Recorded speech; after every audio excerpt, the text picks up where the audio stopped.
Good morning, everyone. Let's start this beautiful event. First of all, we have a little bit information about the security, so we're going to inform. Before we officially begin this event, we ask everyone to pay attention on this following information about safety guidelines, which are essential to ensure a well-being of those present in any risk situation. In case of emergency, the auditorium must be evacuated calmly and orderly manner. Follow the escape route signals and the instructions of the civil firefighters present. Follow the escape route signals and the instructions of the civil firefighters present. Do not return to this auditorium to retrieve personal items without authorization, please. Remain outside until the team responsible for the safety of the event gives the officially clear. So let's start. Welcome to the 18th Systemic Innovation Workshop of the United Nations Climate Change Global Innovation Hub. This event themed Catalyzing Innovation for Resilient Nature-Based Futures brings together leaders, researchers, governments, and organizations to accelerate transformative climate solutions. We now invite Mr. Nitin Arora, Project Manager at UN Climate Change Global Innovation Hub, to deliver the open remarks.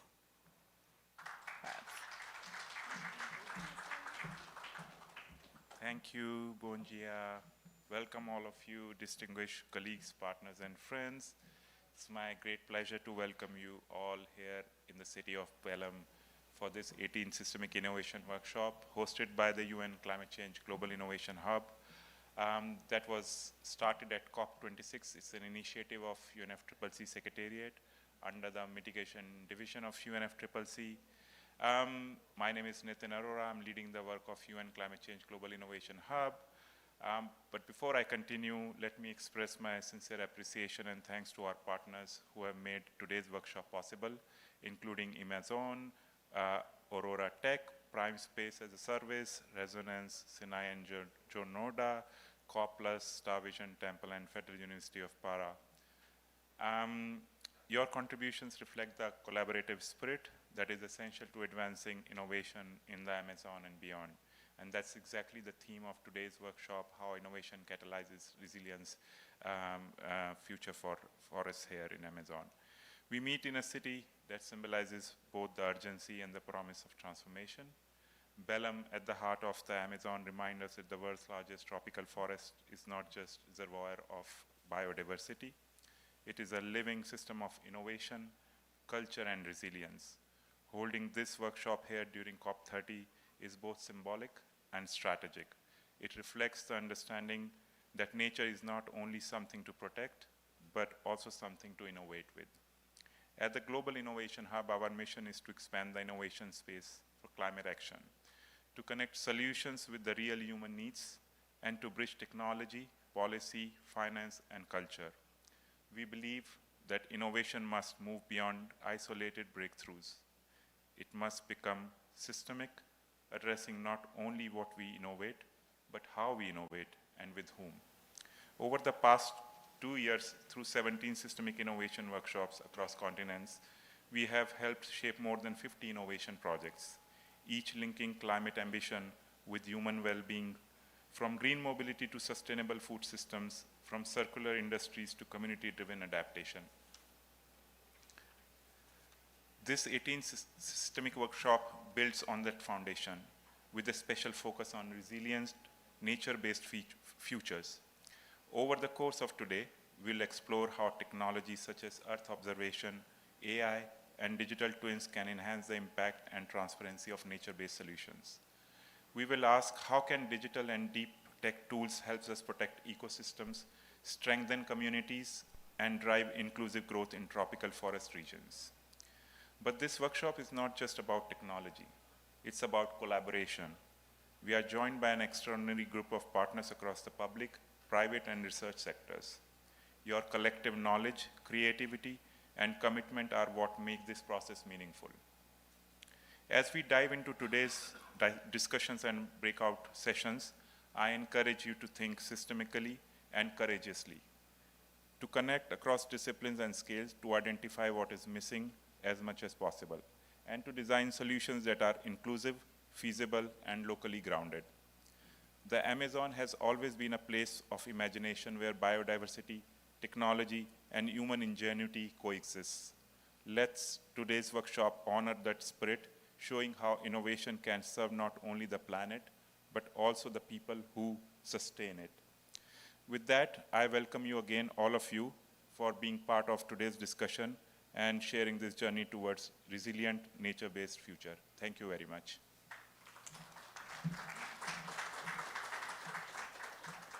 Thanks, Smith and Aurora. We have a translation radios for anyone who needs in the front of auditorium. So now we're gonna thank you, all the presents, a special thanks for all the authorities present here today, and want to call Perumal Arumana, Manager and Mitigation Division, UN Climate Change, to speak.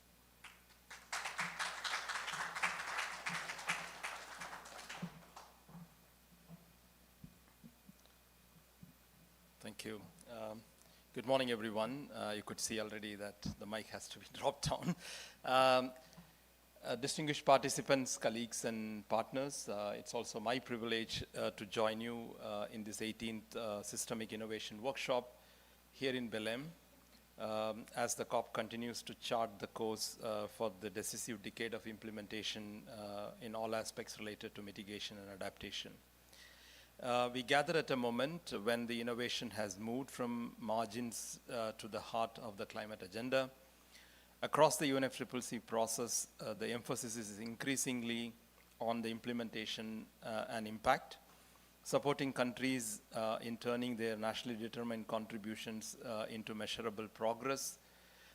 We within the mitigation division, our work is to help parties to exactly do that, and parties alone cannot do, and they have to collaborate. So through our work, we help in terms of strengthening the policy systems and partnerships that translates the ambition into real emission reductions while supporting the sustainable development. Just last week, under the Article 6 of the Paris Agreement, some of you may already very well aware of what this article is about. Article 6 of the Paris Agreement is about cooperation, voluntary cooperation amongst parties, and also engagement between public and private sector in order to undertake climate action in a more economical way while also addressing the ambition over time. So within that framework, the UNFCCC is tasked to run the centralized mechanism for carbon markets, which is the Article 6.4 of the supervisory body, or the 6.4 of the mechanism, which is also called as the Paris Agreement crediting mechanism. So the body has achieved an important milestone by adopting the first Paris-aligned crediting methodology under this new mechanism, which is focusing on capturing landfill gas for flaring or energy generation. This methodology also illustrates how market mechanisms can evolve with integrity, rewarding more sustainable solution while the work of the Global Innovation Hub is so vital.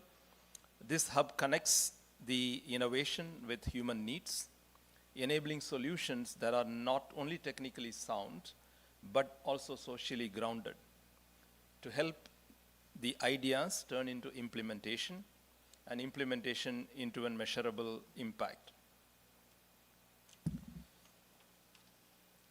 Today's workshop, focusing on the NBS and deep tech for resilience, embodies this approach.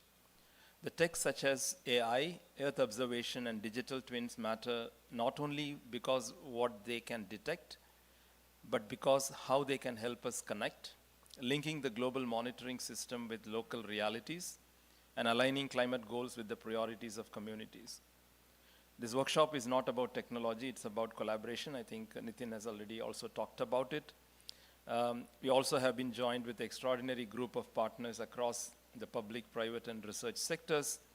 Your collective knowledge, creativity, and commitment are what make this process meaningful and allows a systemic innovation to take root in the place like the Amazon. From the mouth of the Amazon, these connections are especially significant. This region's ecosystems are both a global carbon sink and also a source of livelihoods. By embedding digital tools into the forest finance monitoring and governance, we can strengthen transparency, build trust, and ensure that the nature-based solutions deliver real climate benefits and equitable outcomes for people. As COP30 advances, it is clear that the meaningful implementation will require both innovation and cooperation. Technology alone cannot deliver transformation, and policy alone cannot accelerate the change at the necessary speed. But both of them together, they can drive a just, equitable, and a resilient transition. I invite you all to view today's dialogue not simply as a workshop, but a moment to forge systemic partnership, linking ideas with institutions, innovation with integrity, global ambition, and local action. Let us use this moment in Belen to demonstrate what is possible when science, technology, and collaboration work in service of our shared future. We as UNFCCC stand in this effort, and we are looking forward for your engagement and collaboration. Thank you so much.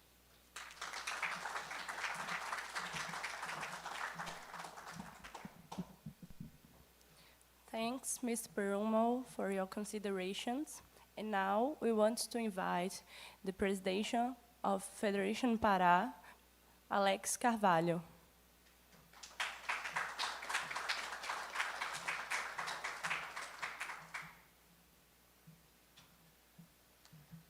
Good morning, everyone. It's a great pleasure to have you today. For us, we are totally indeed with what Mr. Peruno and Inti told us, brought to us today. And as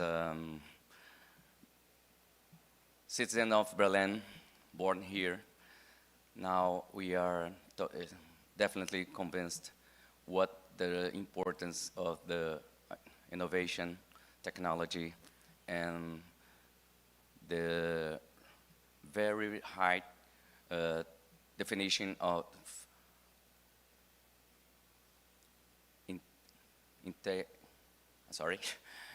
the integrated systems, collaborating systems to connect to each other because of, first of all, the geographic distance between our small cities, our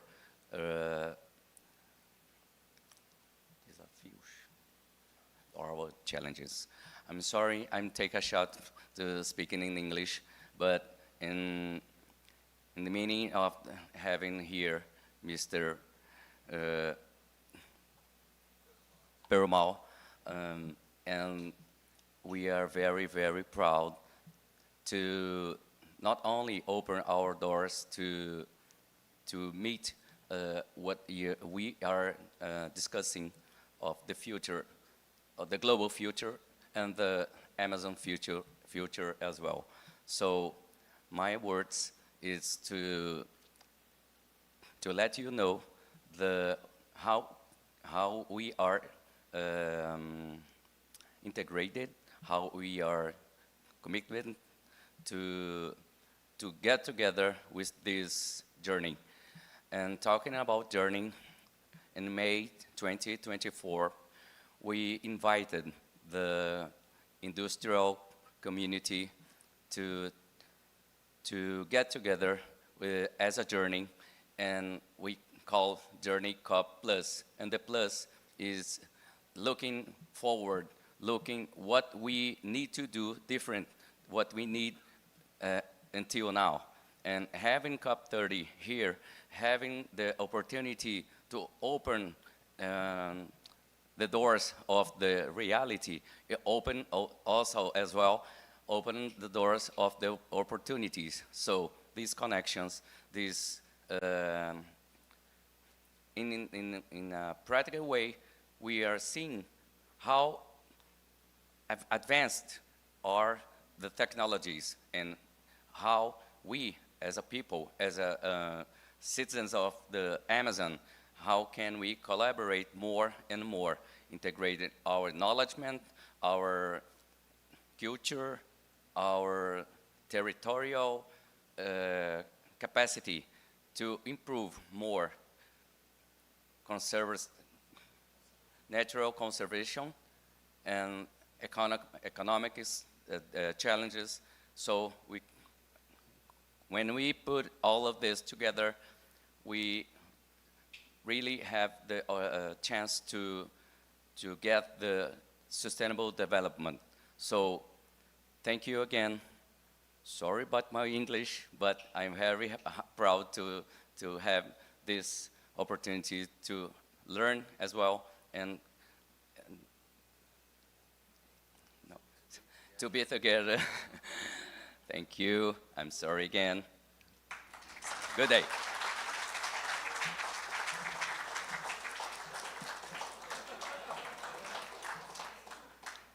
Thank you, President, for your words. I'm sure these challenges will teach us a lot, and you're going to teach how to contribute with the future of the Amazon. So now we have the first panel, and we're going to have the municipal and community experiences in the Amazon for the transformative climate action. Now let's start the first panel. We invite the moderation, Professor Antônio Abelém, who is of the Federal University of Pará, and our distinguished panelists. Ms. Maitpix A. Purinan, Vanessa, I'm sorry if I don't speak your name correctly, for COIAB. Ms. Mariana Oliveira, Secretariat of Bioeconomy. Mr. Marco Antônio Diádio, for CERT Amazon Institute, and Mr. Léo Moraes, Major of Porto Velho, Rondônia. No? Okay. So, do you want to come?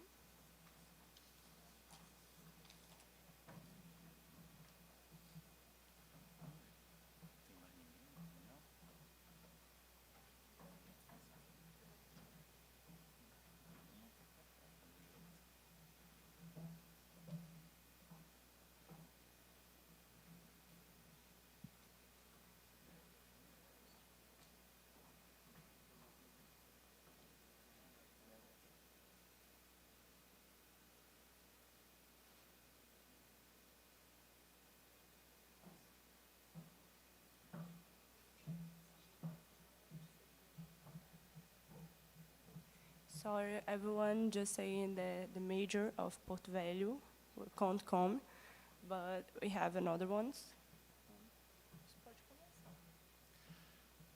Good morning, everyone. It's a great pleasure to join you at this edition of Systemic Innovation Workshop as the moderator of this panel on municipal and community experience in advancing transformative climate and sustainability initiatives in the Amazon. Well, since all our panelists are from Brazil, we conduct the discussion of this panel in Portuguese. And everyone can, we have simultaneous translation, so it's available, so everyone can follow us, engage with this session. But first, panel context. This panel focuses on how municipalities, indigenous organizations, state-level environment, authorities, and innovation institutes are already implementing transformative climate and sustainability initiatives in the Amazon. It highlights real experience, governance solutions, capacity building and escalation lessons. So, bom dia, eu vou agora converter para o português. É uma grande satisfação estar aqui participando dessa edição do painel. Como eu mencionei há pouco, nossos painelistas vão todos em português, então nós vamos falar em português e lembrando que temos tradução simultânea para quem quiser acompanhar. Eu, então, inicio passando a palavra para o Marco Antônio, né? Marco, por favor, você pode se apresentar e fazer as suas primeiras considerações aqui.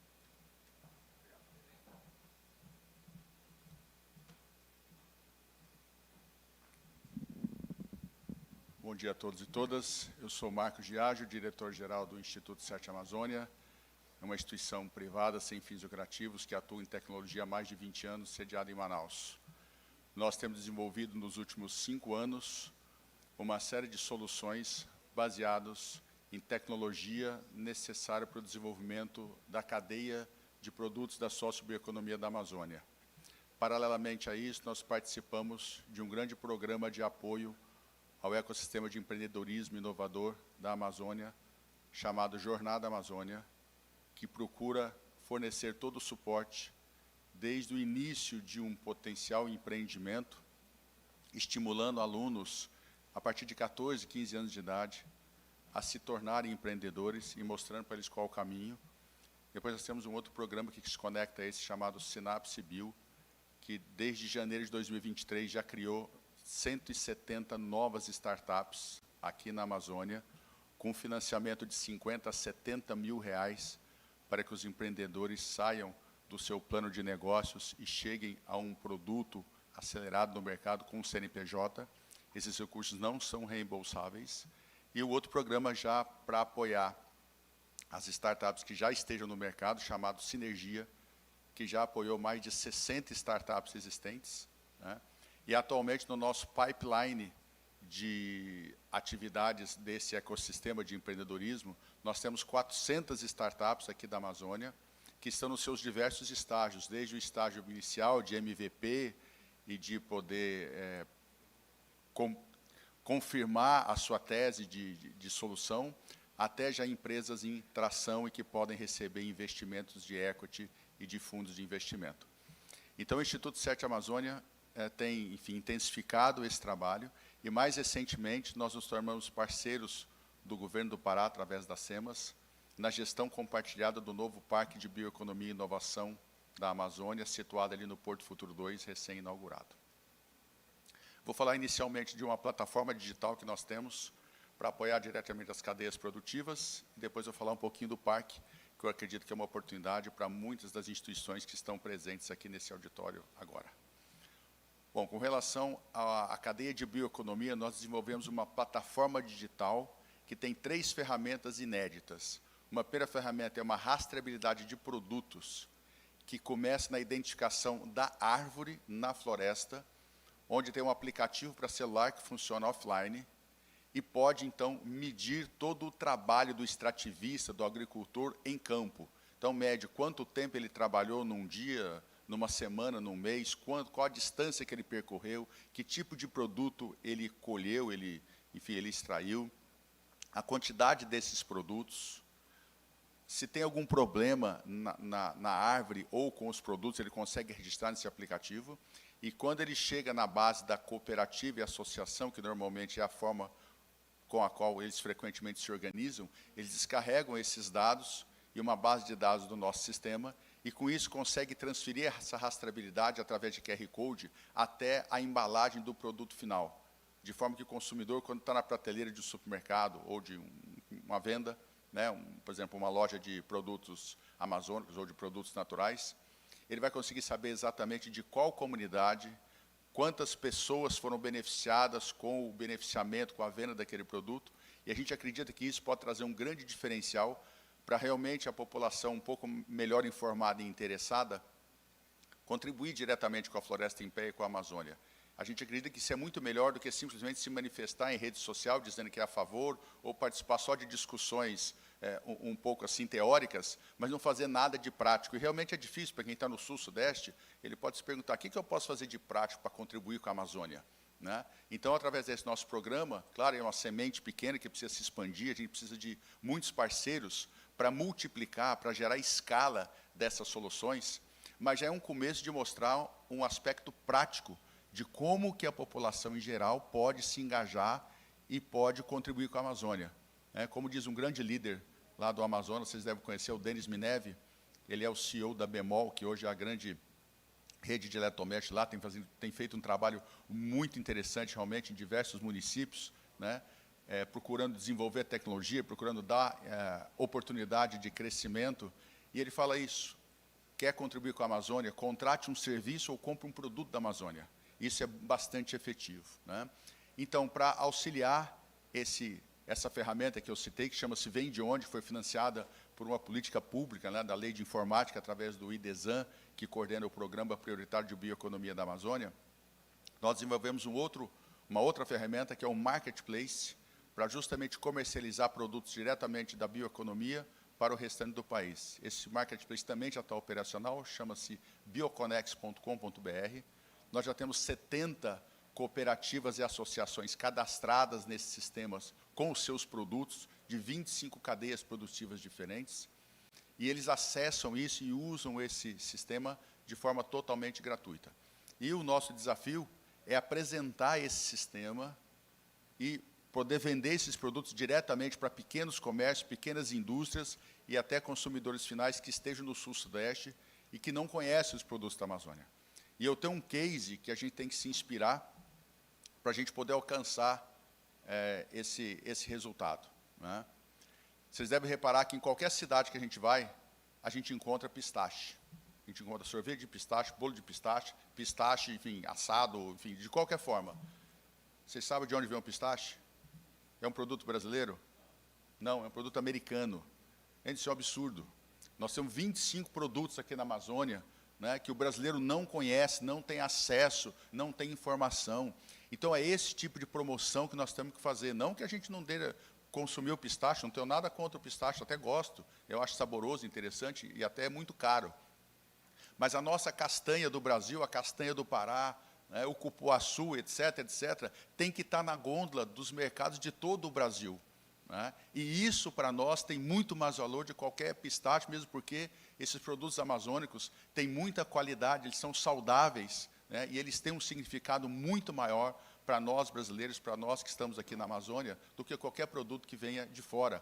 E, pelo contrário, nós temos que nos esforçar, e aí já um degrau um pouco acima, mas temos todas as condições de fazer, de colocar esses produtos da Amazônia, de preferência com valor agregado, também no exterior. E aí eu pego esse gancho para falar do Parque de Bioeconomia. Pela primeira vez no Brasil, nós temos um empreendimento que pode, né, receber desde uma primeira ideia, um primeiro conceito de produto e de negócios, até a embalagem final do produto no mercado, né? Não sei se vocês já visitaram ali no Porto Futuro 2, né? O Parque de Bioeconomia, ele tem uma parte de um centro de inovação, que é um armazém de 3.000 metros quadrados, que vai ter ali todo o suporte, né, de aceleração, de programas de incentivo ao empreendedorismo, de incubação de empresas, e todo o tipo de suporte necessário, não só da Fundação 7, do Instituto 7, mas também do Senai, que tem que ser nosso parceiro ali, das universidades públicas e privadas, Sebrae, enfim, todo mundo tem que estar junto ali, PCT, Guamá, trazendo as soluções na forma de um hub de inovação que tem, então, quem fornece essas soluções, que são as universidades e os institutos de ciência e tecnologia, que hoje toda a inovação tem base científica, não tem como pensar em inovação, né, sem essa base científica. Esse programa que eu citei, Sinapse Bio, que já criou mais de 170 startups, nós recebemos mais de 1.800 ideias de projetos que não foram selecionadas, mas que ainda podem ter bastante uso. Mais de 60% dos proponentes dessas ideias, desses negócios, têm pós-graduação completa. Então, isso mostra, com dados, né, reais, aqui da região, que a inovação cada vez mais vem do conhecimento científico. Então, as universidades, os laboratórios das universidades, os centros de pesquisas, têm um papel essencial e indispensável na inovação, né? Então, ali, voltando ao parque, ali é um centro, é um hub de inovação, que tem, então, essa parte mais científica, a parte do conhecimento, que nós temos que juntar com o conhecimento tradicional e com os potenciais empreendedores, empresários que querem, né, fazer novos negócios e tem uma série de oportunidades para isso.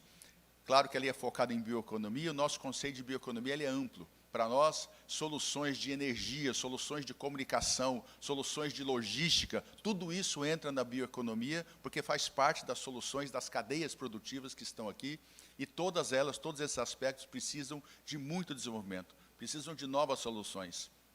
Porque, via de regra, as soluções que a gente tem implementadas aqui, normalmente ou vêm do exterior ou vêm do sul-sudeste. E, muitas vezes, elas não são adaptadas, é necessário uma adaptação. Para ter mais eficiência, para ter custo mais baixo, para ter um melhor aproveitamento das demandas das cadeias produtivas aqui. Então, o segundo pilar desse hub de inovação que está no parque são os empreendedores, são os potenciais, né, interessados em desenvolver negócios.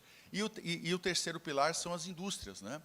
É a indústria, é a média, a grande indústria, que puxa o desenvolvimento, que contrata essas soluções, ou que pode fazer inovação aberta, né, buscando ali fazer hackathons, buscando fazer, enfim, concursos de soluções técnicas para a cadeia produtiva de grandes empresas.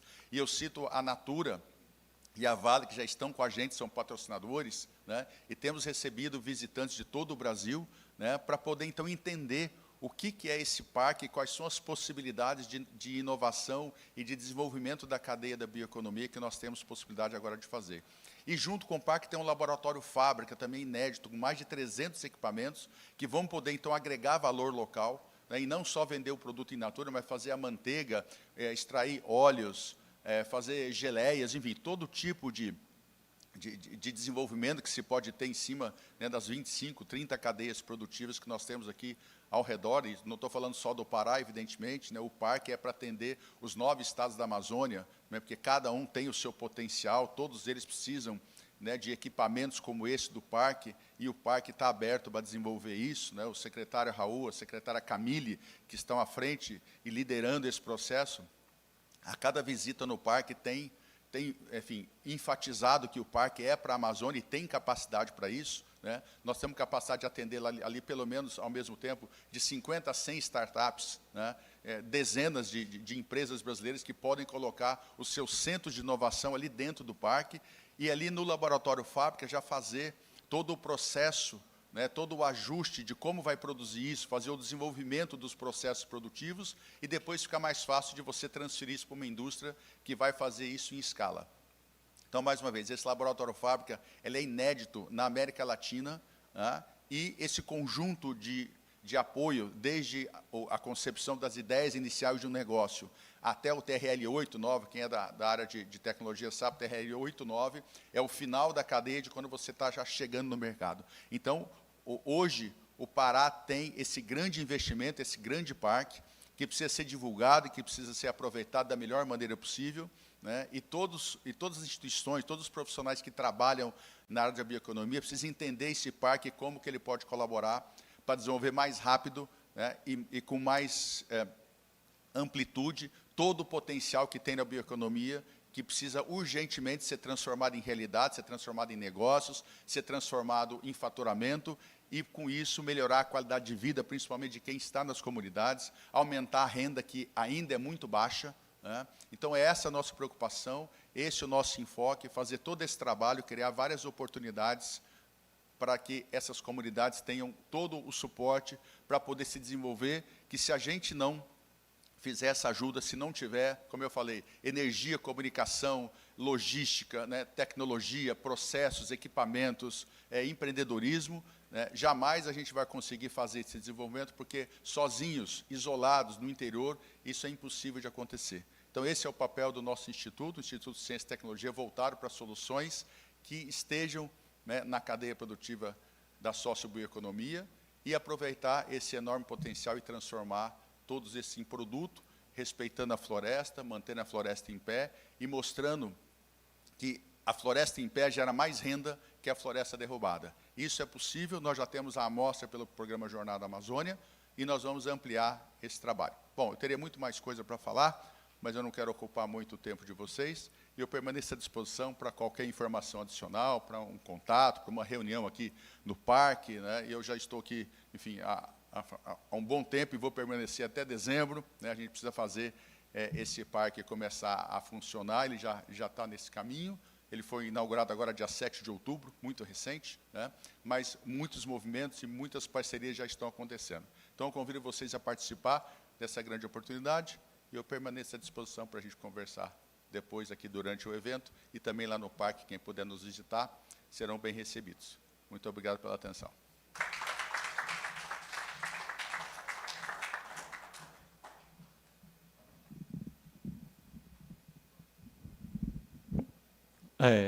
Eu vou tomar a liberdade de tirar o microfone dali para a gente fazer uma conversa mais informal aqui. Marco, muito obrigado pela sua fala. Eu acho que quem está aqui e que já teve a oportunidade de visitar o Parque de Bioeconomia ali no Porto Futuro 2, ficou impressionadíssimo, né? Eu já tive esse privilégio, é uma área espetacular. Mas, e aí eu queria aproveitar, já começar a fazer uma provocação e entender melhor o plano e a estratégia da Fundação CERT nesse contexto. Felizmente, nós vivemos um momento vibrante aqui no nosso estado e na Amazônia, no que diz respeito a empreendedorismo e inovação. A gente vê muitas iniciativas acontecendo, né? A gente tem o Parque da Bioeconomia, que é uma referência, temos o PCT Guamá, que é o primeiro parque de ciência e tecnologia da Amazônia, temos a iniciativa do Distrito de Inovação de Bioeconomia de Belém, que é uma iniciativa com apoio municipal que está sendo embrionária, tem vários, vamos dizer assim, clusters de empreendedores jovens com startup, como a Açaí Valley, temos a Coalizão pelo Impacto, que é um projeto de fortalecer o ecossistema.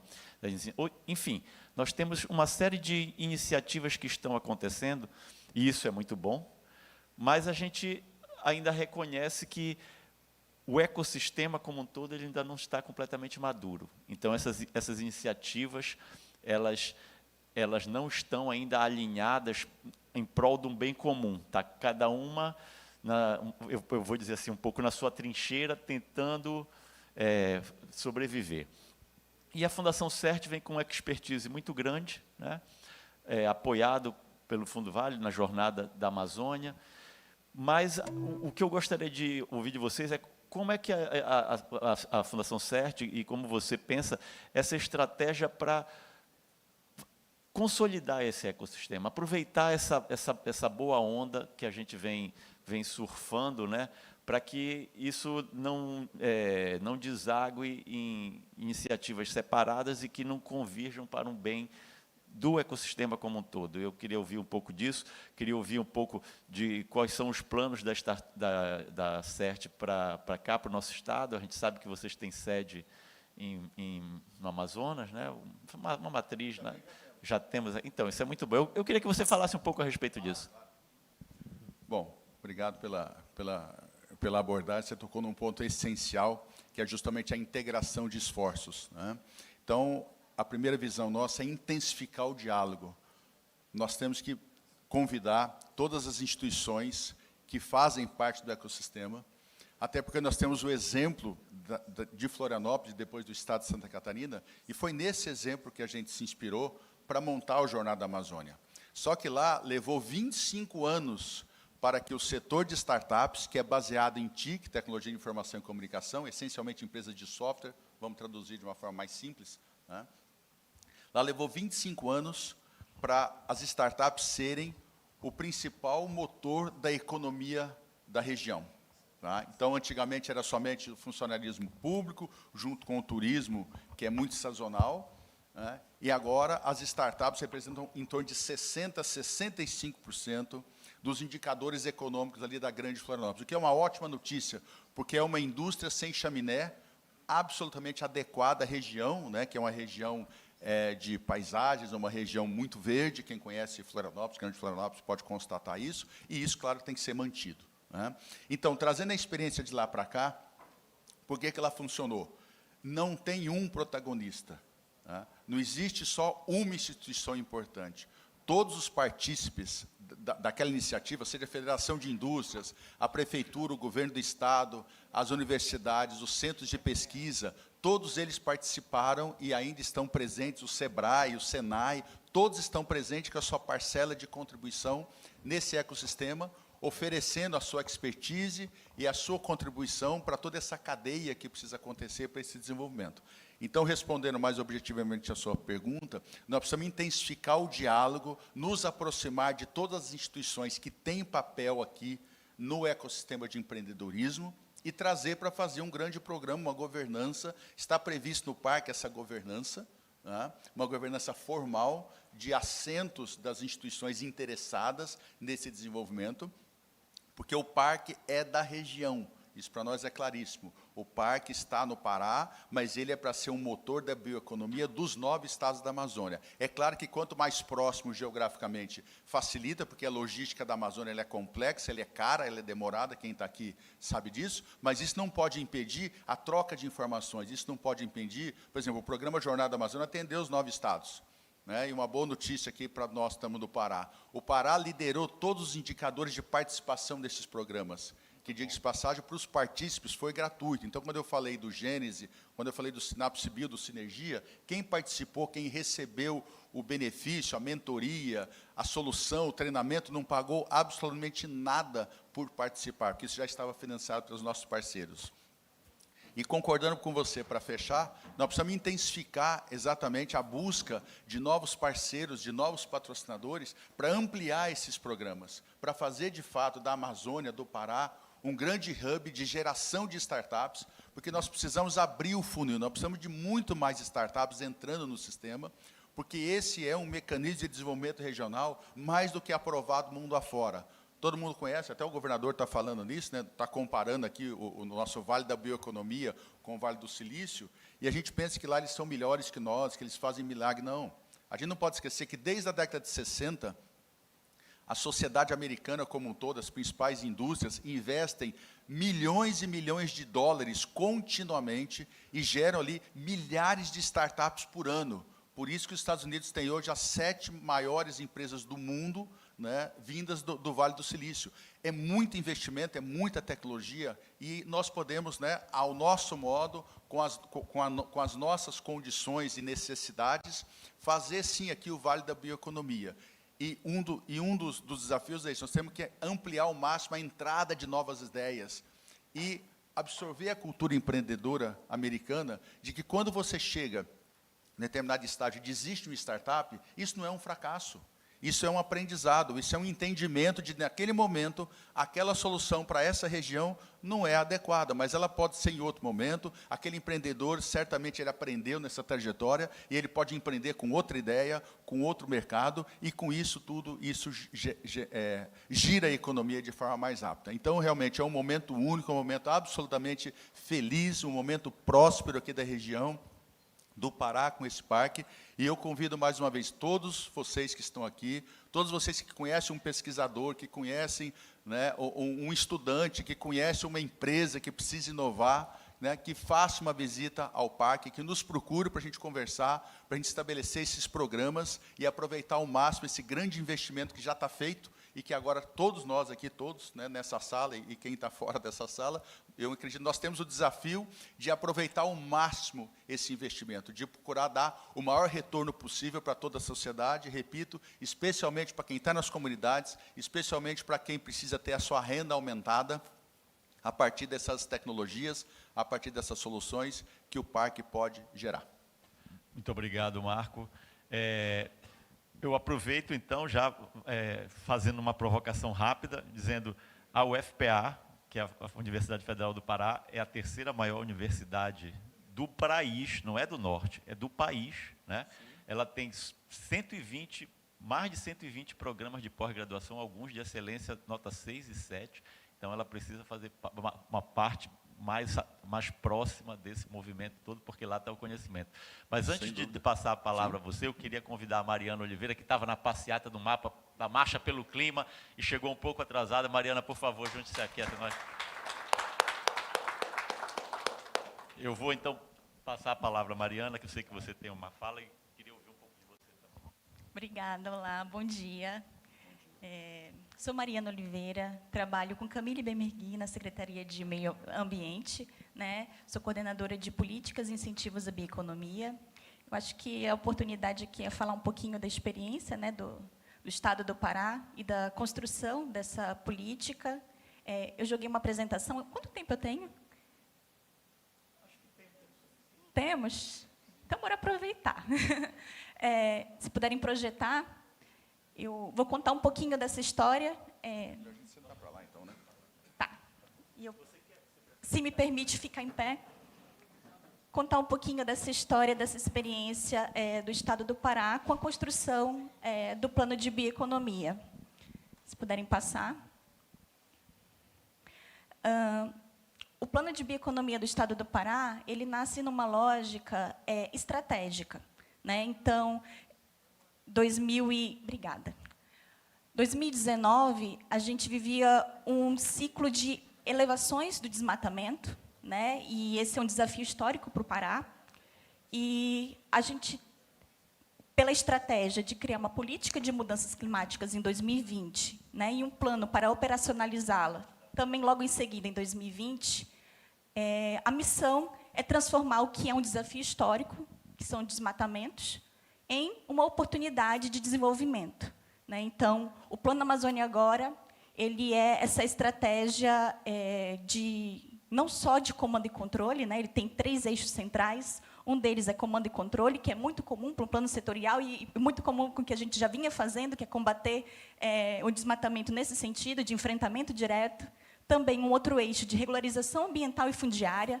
Então, parte da estratégia passa pelo ordenamento territorial e ambiental a partir da regularização dessas áreas e comunidades. E um eixo que a gente coloca dentro do Estado do Pará, do histórico do Estado do Pará, como eixo inovador. E, dentro desse eixo, dessa perspectiva de se desenvolver uma economia de baixo carbono, a bioeconomia ela tem um papel central, né? Ela não é a bala de prata, ela se soma a outras iniciativas que, para o Estado do Pará, são inovadoras, como o Plano de Recuperação da Vegetação Nativa, o Programa Territórios Sustentáveis, e também um programa que está sendo desenvolvido de serviços ambientais, e ela vem com esse propósito de trabalhar 3 eixos centrais também para desenvolver uma economia de baixo carbono. Então, nesse período, a gente identificou, né, que mais de 90% das nossas emissões estavam na zona rural, e era importante enfrentar isso de forma sistemática, né? Então, a bioeconomia tem uma projeção interessante, né, para o Estado do Pará. Quase 80% da bioeconomia da Amazônia Legal vem do Estado do Pará, então a gente tem um conhecimento já dentro da bioeconomia que precisa ter uma linha estratégica para ser melhor explorada e escalada. A bioeconomia também é esse elemento que, além de gerar renda, é compatível com a floresta, é compatível com a inclusão social. E a gente se fez a pergunta, né? Que bioeconomia que a gente quer? Já que a gente se deparava, naquele momento, com diversos conceitos e abordagens de bioeconomia. Então, foi fundamental fazer uma construção coletiva para identificar o caminho que a gente queria enquanto bioeconomia para o Estado do Pará. Então, a gente foi na linha das soluções baseadas na natureza. Em 2021, o Pará lançou sua estratégia de bioeconomia, né, no momento de receber, pela primeira vez, o Fórum Mundial de Bioeconomia, fora da Europa. Em 2022, a gente avançou com a implementação do plano. A construção desse plano envolveu 3 rodadas multissetoriais, 14 reuniões bilaterais, 4 oitivas etnorregionais, né, fazendo escuta com povos indígenas, quilombolas e comunidades tradicionais, e também uma consulta pública que colaborou para esse processo participativo. Lançado no final de 2020, o plano nasce com 92 ações e 6 secretarias executoras. Mas, ao longo do tempo, foi se tornando cada vez mais robusto, né? A bioeconomia ela tem essa característica transversal, e hoje a gente tem 123 iniciativas e 18 secretarias envolvidas. Então, para a gente é um desafio, inclusive, trabalhar, né, com a coordenação, monitoramento dessas ações e informações também para trabalhar a base de dados. Então, o plano ele se centraliza, né, nesses 3 eixos estratégicos. Um eixo é pesquisa, desenvolvimento e inovação, e, nesse momento, o Parque de Bioeconomia já estava dado, né, como uma ação estruturante pelo plano, né, pensada lá e hoje realizada. Além de outras iniciativas, como editais de fomento, cursos de qualificação em bioeconomia para esse eixo. No segundo eixo, a abordagem de trabalhar o patrimônio cultural e genético, né? Então, aqui está fomento a negócios da sociobiodiversidade, está também a intenção de se estruturar um arcabouço legal para avançar nesse sentido. Então, já ano que vem, nós estamos construindo a estratégia e uma lei de biodiversidade também no estado do Pará, como uma ação prevista pelo plano de bioeconomia. E um terceiro eixo de cadeias produtivas e de negócios sustentáveis. Esse eixo tem 82 ações, e, entre elas, as ações estão para desenvolver índices geográficos, selos, marcas coletivas, linhas de crédito específicas, né? Pelo plano de bioeconomia, o Pará avançou numa linha de crédito específica para bionegócios, e também no fundo garantidor para tentar dar conta, né, de financiar esses projetos. 18 instituições, aqui mostra a diversidade de atuação. A gente tem banco, a gente tem instituição de pesquisa, a gente tem instituição de tecnologia, de economia. E aqui um pouco dos grandes números, né? A bioeconomia, nos 3 anos já de execução, ela acumula quase 1 bilhão de investimentos, entre eles públicos e privados, 5 mil negócios impactados e mais de 400 mil pessoas atingidas pelo plano. A plataforma, aqui por esse QR Code, vocês conseguem ter acesso, né? A gente trabalha com uma política de transparência desses números, onde é possível acompanhar a evolução de cada ação dentro da política de bioeconomia do Estado. Agora, um fator-chave, né, para essa escalabilidade, para essa transformação que a gente coloca aqui como necessária, e que também não cabe só ao Estado, né, fazer essa mudança, é a inovação, né, e a tecnologia, esse papel central. Então, nessa experiência de 3 anos, a gente identifica, né, que a gente tem 3 tipos de bioeconomia, e que a gente deve dar conta, né, de dar assistência, apoio e fortalecimento a esses 3 tipos. Então, a gente tem a bioeconomia, que é mais tradicional, e ela quer continuar assim. A gente tem uma mais voltada para a indústria e uma mais intensiva em tecnologia. E aí, o Parque de Bioeconomia vem como esse elemento estratégico para dar oportunidade de desenvolver as cadeias de valor da bioeconomia dentro das suas características e perfis. Né, aqui está um pouquinho das fotos. O senhor fez o convite, né, e aqui já dá para ficar empolgado do tanto que é interessante. É uma coisa única, né, para a Amazônia. É um ambiente que concentra... Fica aqui no Porto Futuro, né? São 2 galpões, um está focado em negócios e o outro na produção, no experimento, né, de um laboratório-fábrica. Mas a ideia do parque é ser esse ambiente que funciona como um ecossistema, né? Ele se centraliza num eixo que é para desenvolver a gastronomia social, que ela está comunicando também com o valor, né, o conhecimento tradicional, a cultura dos povos tradicionais.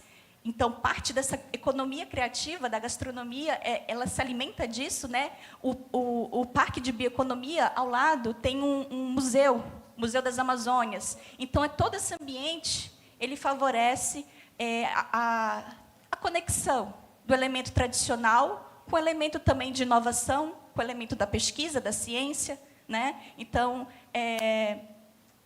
nós temos um centro de inovação associado a isso, focado também no desenvolvimento de startups, de pequenas e médias empresas, que comunica com outro ambiente, né, que está próximo, que é o Centro de Sociobioeconomia, onde aqui a gente tem os negócios coletivos tendo assistência pública de informação e técnica. Então, outro projeto que vale destaque é o Inova Sociobio. O Inova Sociobio, ele é uma iniciativa que busca fortalecer esses negócios comunitários, né? Eu acho que foi uma das boas experiências que o plano de bioeconomia no Estado teve. A primeira edição desse plano gerou um impacto de 6 pontos de inovação em territórios coletivos. Essas comunidades recebiam assistência técnica e também financeira para fomentar os seus negócios, né, cada um no seu perfil. Então, alguns iam para a bioindústria, outros mais modelos artesanais, outros para soluções de tecnologias sociais resilientes. Então, também é um processo de aprendizagem para a gente essa experiência do Inova Sociobio. Agora, em 2025, a gente lançou a segunda edição. Essa segunda edição já trouxe para a gente um pouquinho do aprendizado, né, e também do reconhecimento das nossas parcerias. Então, a gente aumentou o número de parceiros, e aqui, na primeira edição, a gente teve como apoio 1,2 milhões, e agora 3,4 milhões, porque mais parceiros se juntaram nessa missão. Também tivemos maiores números de submissões de projetos, né? Então, foram 150 propostas submetidas, 20 delas foram contempladas e também vão ser beneficiadas com esse apoio técnico, financeiro, e é uma política territorial, é uma política que chega no território, que reconhece o interesse dessas comunidades, que cada um é diferente, né? E aí a gente também vai aprendendo e mapeando um pouquinho dos negócios da bioeconomia no estado do Pará.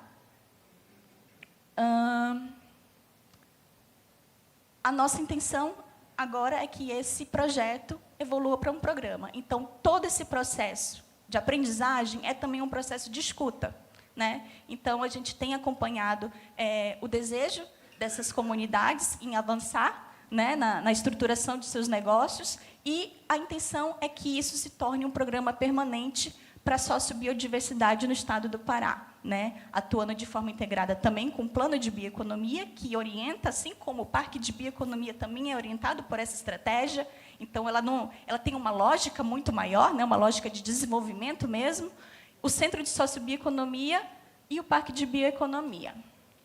Aqui um pouquinho de um depoimento de um beneficiário, para fechar aqui a experiência, né, um pouco da experiência do estado do Pará. Então, ele diz assim, que o Inova Sociobio representa a construção coletiva de um sonho das comunidades tradicionais. Iniciativas como essa são um sonho de consumo desses povos, sonho de ter acesso a um crédito diferenciado, né, que enxergue seu formato, o sonho de ser atualizado e que respeite os limites da natureza, né? É a oportunidade de utilizar os recursos naturais de forma que a floresta suporta, garantindo sustentabilidade e dignidade para quem vive dela. Então, eu encerro aqui um pouquinho com essa experiência e fico à disposição se tiverem mais alguma dúvida. Muito obrigado, Mariana. Eu vou tomar a liberdade, então, de abrir para a plateia, para perguntas, para a gente ter uma interação com a plateia. Alguém quer fazer alguma pergunta? Um comentário? Fiquem à vontade.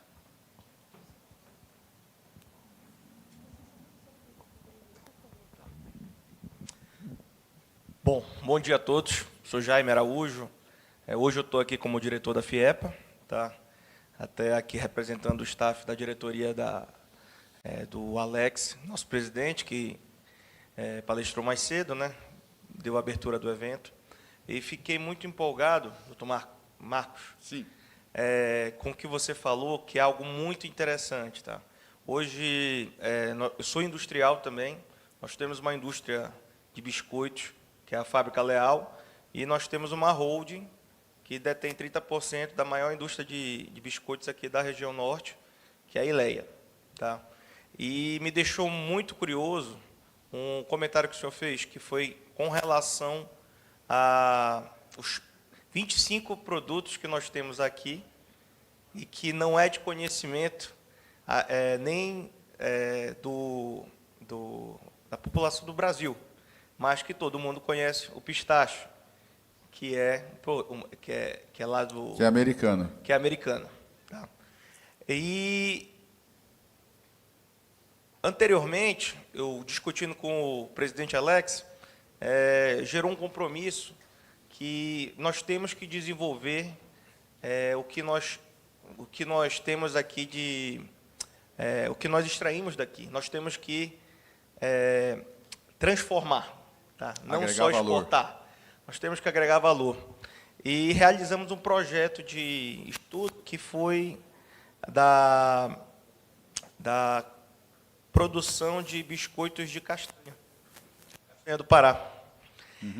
O produto está quase que finalizado, tá? Nós já fizemos algumas em escala menor, mas ainda não passamos para a escala industrial. Então, eu queria deixar aqui o meu compromisso, até com todos presentes, que eu estou abrindo a nossa indústria, tá, para ser parceira de vocês, tá, nessa jornada de bioeconomia. Queria deixar registrado aqui também que é um belíssimo trabalho. Tudo que eu escutei aqui nesse momento é algo importantíssimo e que agrega muito valor, tá, a nós mesmos, que somos industriais e que queremos isso daí para o nosso negócio. A gente está aqui tentando, vamos lá, desculpa, me fugiu a palavra certa, mas desmistificar algo que pode ser muito produtivo e agregar muito valor à nossa região. Então, eu queria deixar, doutor Marcos, depois eu vou trocar contato com o senhor. Aguardo a sua visita lá o mais rápido possível. Pronto, Seu perfeito. primeiro passo. Muito obrigado. Excelente colocação. É importante a gente ver quanto esses momentos são relevantes para essa sinergia que eu tinha provocado o Marcos antes, né, para estreitar essa colaboração, para que a gente trabalhe todos em prol de um fortalecimento do nosso ecossistema, do amadurecimento dele. E eu gostei muito, pontuar, da observação da Mariana, desse processo em que foram ouvidos os povos tradicionais e a comunidade da região. Há uma queixa muito grande, a gente tem que reconhecer isso, né, que eles não estão sendo envolvidos ou participando. Então, é sempre importante a gente dar esse momento de ouvi-los, né, de trazê-los para a conversa, porque são eles os que estão na linha de frente, que são os principais responsáveis pela manutenção da floresta em pé, e a gente tem que dar o devido valor e a devida importância. Nós estamos no final do nosso painel. Eu gostaria, então, de passar... desculpa, por favor.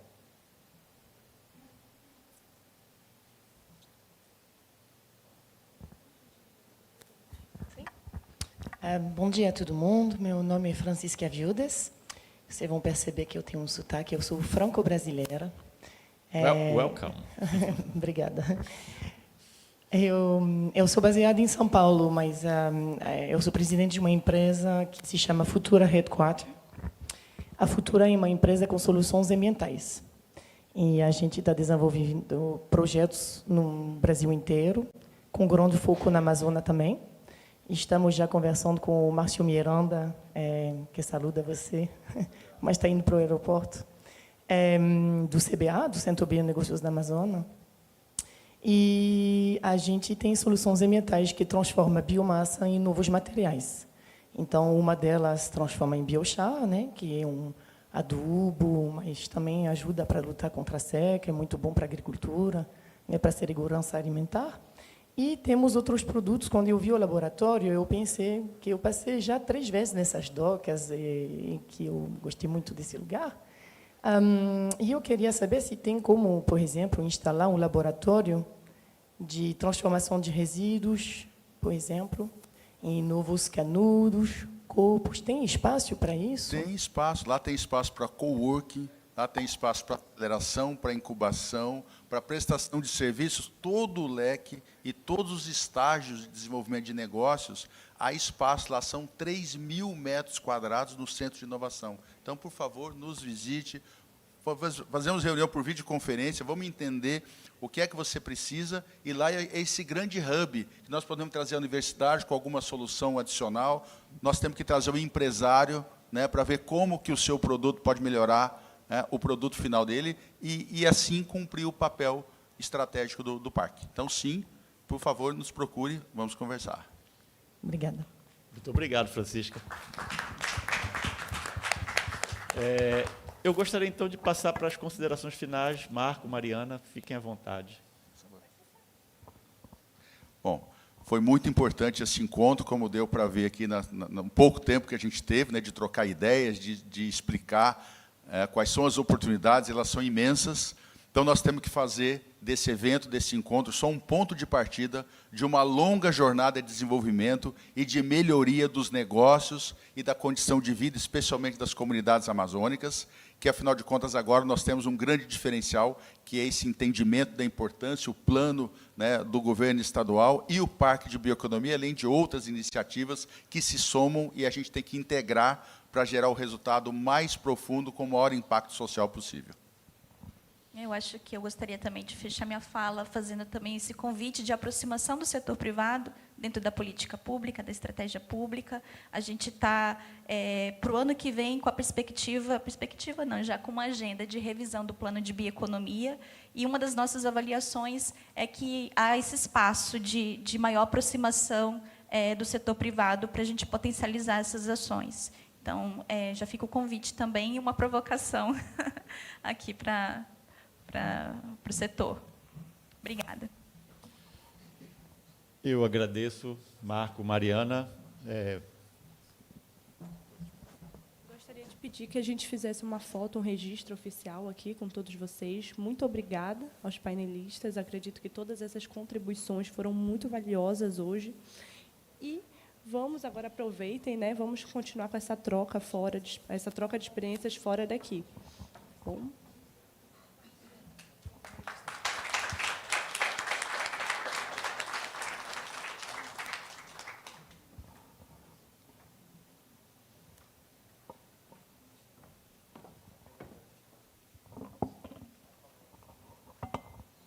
Obrigada, gente. Obrigada, moderador, aos painelistas.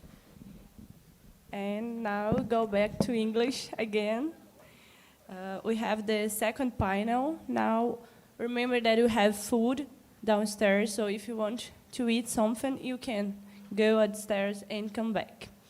So now we have the second discussion, the role of technology and climate action, Earth observation sensors, AI and digital twins. The moderator will be Mr. Leila Fonseca from Brazilian Space Agency, AAB, and the speakers will be Dr. Carlos Souza Jr. from Amazon, Mr. Bruce Wayne Toxin from Star Visio, Dr. David Dow from Game Forest, and Mr. Constant Piper from Orotech. Be welcome, and you can start.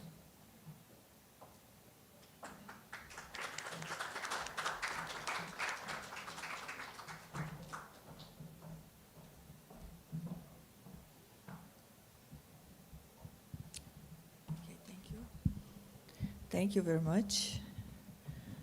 Good morning, everyone.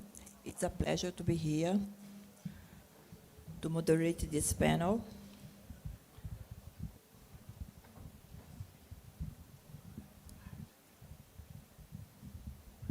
Okay.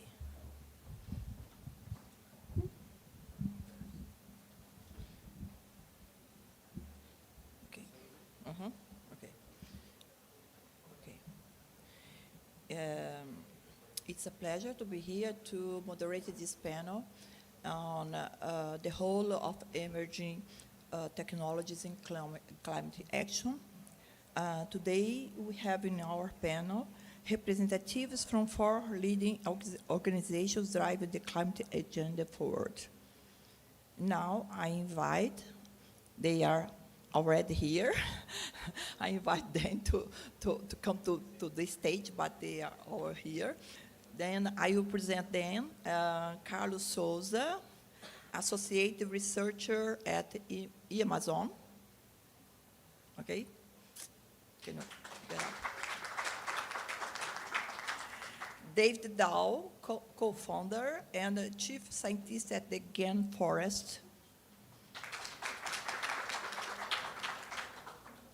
Konstantin Pieper, the Deputy Head of Sales at Orotech.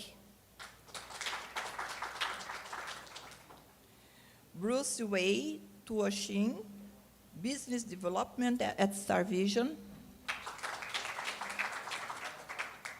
Thank you very much for your presence in this panel. Everybody's here. I'm very happy about that, you know. So in this, I have 2 rounds. I prepare this panel with 2 rounds of question and answers. But the first round, I would like you to present your activities, what we have done in our company. Then and then you have 9 minutes. Okay. I would like you to keep your presentation within this time because our panel is very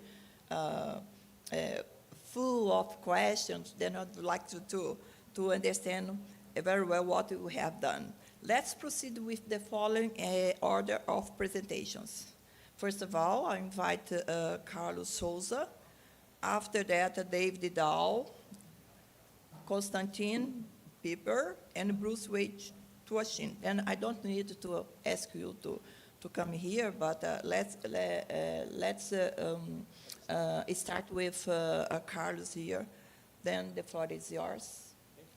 Are you going to present with slides? Yes. Okay. Thank you, Leila. Thank you for the invitation. It's a pleasure to be here. I have my slides. It's not counting the 90 minutes yet, where I don't have my slides, right?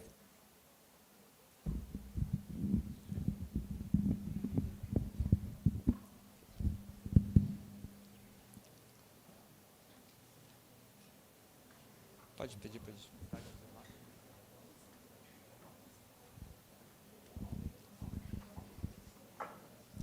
So while they bring up these slides, I was very fascinated by the first session. I work with satellite monitoring. I'm from Amazon, an associated researcher. When I saw the dashboard that Mariana was presenting, pointing out the location of the community, I was really happy to see this type of map, and I will demonstrate how Earth observation can actually help the bioeconomy of Pará State and other regions in the Amazon and other tropical forest countries. Can I have the passer for my slide? Thank you. And the idea is to show how we can go from data to accountability. So Earth observation is really critical because we can keep track of the changes in this region. So all the geospatial technology can play a very important role in reaching net zero deforestation in the region. Amazon was founded back in 1990. I've been there since 1992. Our mission is to promote sustainable development in the Amazon. We do research, public policy implementation, and broad information dissemination capacity building. We have 6 programs: policy and economy, sustainable municipalities, law and sustainability, climate change, Amazon monitoring, and forest restoration. I coordinate the forest monitoring program. We have this approach. We measure. We want to keep track of forest change. We keep track of deforestation, selective logging, fires, expansion of roads, change in biomass. We analyze the data. We are interested in understand the critical areas, the future trends of those changes, not only associated with land use, but also with climate change. Inform, it's an important pillar. We had a scientific dissemination, but we want this information to reach out several stakeholders to raise awareness about the problems and also to promote a dialogue to find solutions. So acting and impact evaluation is really important. So I will demonstrate how we put together those mechanisms for go from measure to have positive impact. This map shows the evolution of deforestation since 1985 to 2024. We already have the data for 2025. In light yellow, we have the old deforested areas. In reddish color, we have the most recent deforestation. We can see in the Pará State that we have new deforestation frontiers advancing in the core of the region. So the algae bioeconomy is really important, but if we don't control deforestation, this is going to be really bad.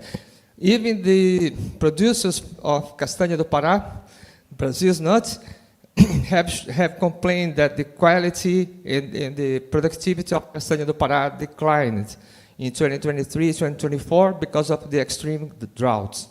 Deforestation is the main source of carbon emission in Brazil and in our states. So we have to control deforestation to make the bioeconomy a potential future for this region.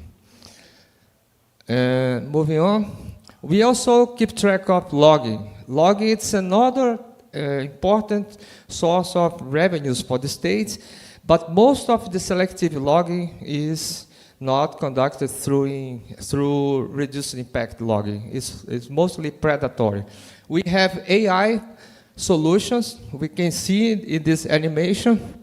Logging is different from deforestation because deforestation, we lose the forest. It's a complete removal of the forest, while logging is the extraction of timber from 3 to 5 trees per hectare. But the collateral effect is high when you don't do forest management. It is possible to do logging in a sustainable way. It's an important source of income for Pará State if we do this correctly. It's part of the bioeconomy. And it is possible also to do the traceability of logging. I am not going too much in details here, but we can use all the information about the authorized logging activities, use satellite data, and control the transport of timber from the location of extraction to the sawmill to the market. So full traceability is possible, and this is critical to make selective logging a sustainable economy in the States. Another important thing is to try to anticipate and avoid deforestation. So we have a forecast system that is in place since 2020, and we are partnering with the public prosecutors of Pará State to use this information. The model uses several variables. I don't have time now. I cannot go into much details, but I'm just pointing the major predictive variables. It requires a lot of computational effort to get the forecast. One special thing is to map roads, because roads are really connected to deforestation. We have to keep track of this road expansion, and we use AI for that. And quickly showing the reddish colors are the high deforestation risk areas, and the black polygons are the actuals that deforestation actually happens. So we compare the prediction against the actual deforestation, and we are in this range of accuracy. 73% of what we predicted happened within up to 4 kilometers. So the model is pretty good to forecast and indicate the future deforestation within a year. So we can use this information to actually avoid deforestation. And we are, as I mentioned, partnering with the public prosecutors. We have all this already in implementation. The public prosecutors have the roadmap for action, functional action. We did a lot of capacity building for the use of information. We prepared detailed reports about the critical areas per municipality.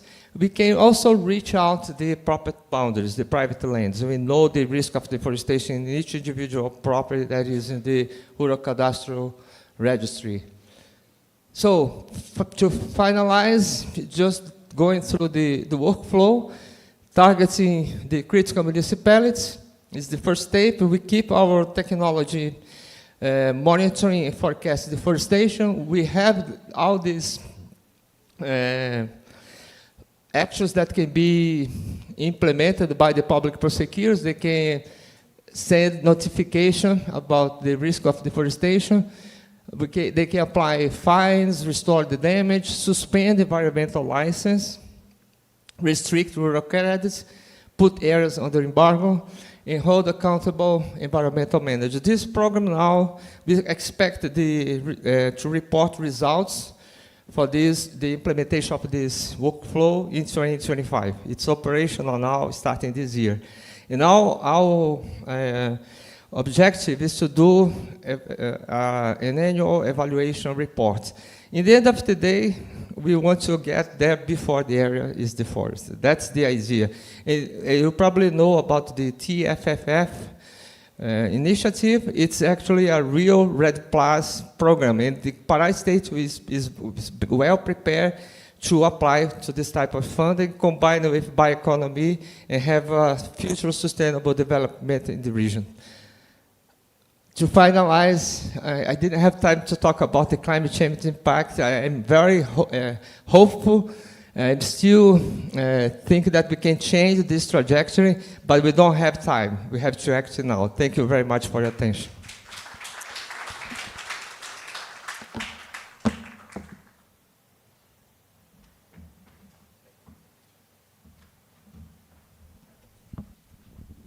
So I also have some slides.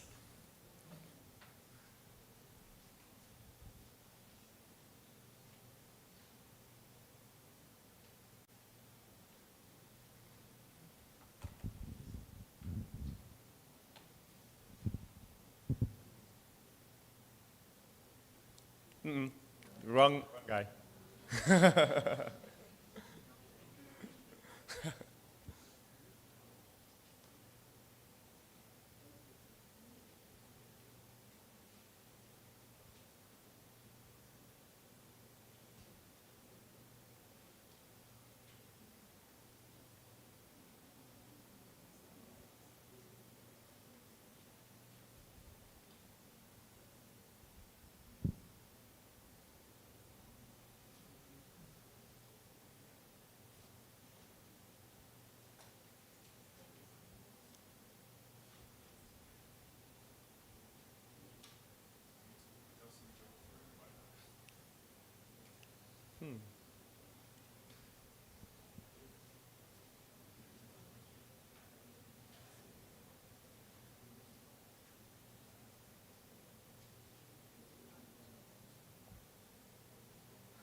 Nice.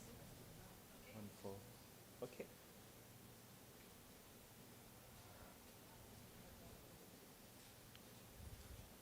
So it took a little bit longer, but I promise you the wait is worth it. I'm David Dow from Gainforce.earth, and our mission is to decentralize nature, finance, and science. And Gainforce.earth, its story goes way back within COP. 8 years ago, at the United Nations COP23 hackathon, where Alexander was a judge, we actually came up with the idea on a hackathon vote, and his vote made us win and started this really amazing journey that actually ended up last year winning the X Prize Rainforest in Brazil. So I can tell a lot about the technology, about AI, because I know many of the speakers here are experts, but I wanted to spend the next 5 minutes I have to tell you about something that oftentimes is not talked about, which is we call bottom-up MRV, bottom-up monitoring, reporting, verification, or community-centered observation. So to start with, we know there's not a lot of data about Brazil's Amazon rainforest, but I want to give you exact numbers. In fact, the world has collected every single data point of nature ever collected in one big database. And I want to ask you, to the audience, how much of the scientific data in the world about nature is actually in Europe and North America, and how much of it is in the rest of the world? Any guesses? 90%? Almost. Oh. It's 82.43% only in Europe and North America, leaving 17.57% to the global south. And worse, the most biodiverse place in the world here only has 0.5% of data in the Amazon rainforest. And that is a big problem for AI. That is a big problem for machine learning algorithms. I'm an AI researcher myself. I spent 6 years doing a PhD. That's why the doctor title. And so garbage in, garbage out is a common saying in AI. And we actually showed that because of this data lag, many observation algorithms are biased towards North America, but when you predicted, let's say, carbon credits in Philippines or the Amazon, it overestimates by a factor of 10. So you cannot really consciously use it for policymaking without considering the ethics. In fact, if you look at the world and how it looks like with the biodiversity data resized, this is how the world looks like. Red parts are biodiversity heavy spots. Black parts are where not a lot of biodiversity is. This doesn't look like the map of nature. This looks more like the map of GDP, right? And that's a big problem. So we think the solution is to collect and fill this data gap, to make sure that we have benchmark data around the world to really know and understand how good our algorithms are. And the only way to do it is not from top down, like US funded or European government coming in and collecting more data and staving it into their database. The only way we believe it's possible is by working with local and indigenous communities and supporting them in collecting the data, sharing the data if they would like to do. And that's what Gainforce does. We work with 53 nature partners globally around the world, including Amazon. We work in Manaus, in Rio Negro in the north, and we empower them to collect data. And so what we do is we provide these toolkits called fast observation toolkits. It's a Mac Mini, it's a Starlink, it's a drone, it's a bioacoustic sensor that you can deploy in your village, and then you start collecting data. And the data is stored, for example, and can be operated around the world. Like on the right side, this is Rio Negro, Santa Helena doing glass. In the middle, there's Inhabe, Sataremave village that we're supporting with. And they are the own stewards of their own data collection. And for us, technology is important, yes, and it has a really important role in tackling climate change and providing climate action. But technology cannot scale without values. And so what we really focus on are 3 values when we deploy this technology. First, we are community first, meaning that the nature stewards themselves are the local champions and they collect the data. We educate them on how to basically process and install these sensors. Second, all the technology is locally developed. So you're not uploading the data into Google or Microsoft Cloud in the US. You're uploading it into a small server in your village, and then you can decide if you want to connect it to a decentralized network and share the data with the world, or if you want to keep it for yourself, because oftentimes local communities want to keep their own treasury of knowledge. And lastly, data sovereignty, what I mentioned, and this is something we are really proud of. We are innovating something called the Data Council, which we learn from indigenous communities. How they govern their communities is through consistent advisory board members and discussions how to deliberate data. We, with our 53 communities, every 6 months do a democratic election who should represent the communities, and they determine the data policy around the world. Should data be used? Should the data be sold? And this is our current cohort of Data Council, from Uganda to the Philippines to Brazil to Malaysia. We are very proud of these members. Why would the communities collect data, though? So one of the things we notice about the current climate finance system is when you issue a carbon credit, you have to go through a lot of overhead. You have to go through South Pole, potentially as a project developer. You have to pay upfront $500,000, and they wouldn't work in small grassroots communities where there's not enough land, right? So this traditionally didn't allow communities to access climate finance.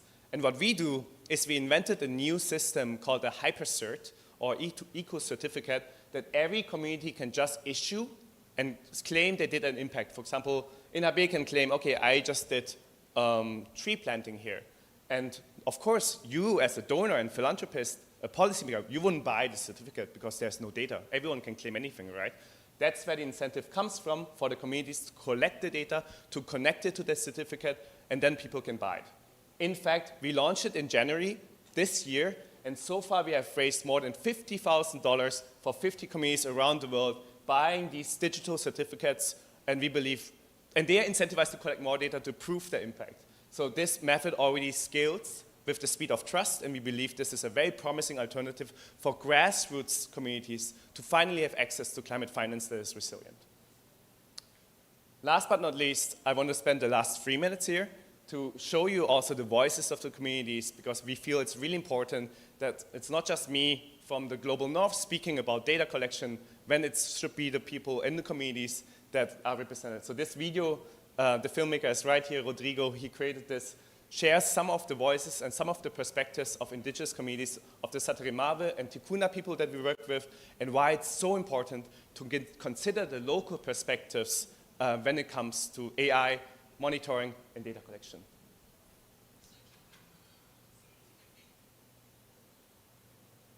So it's worth it.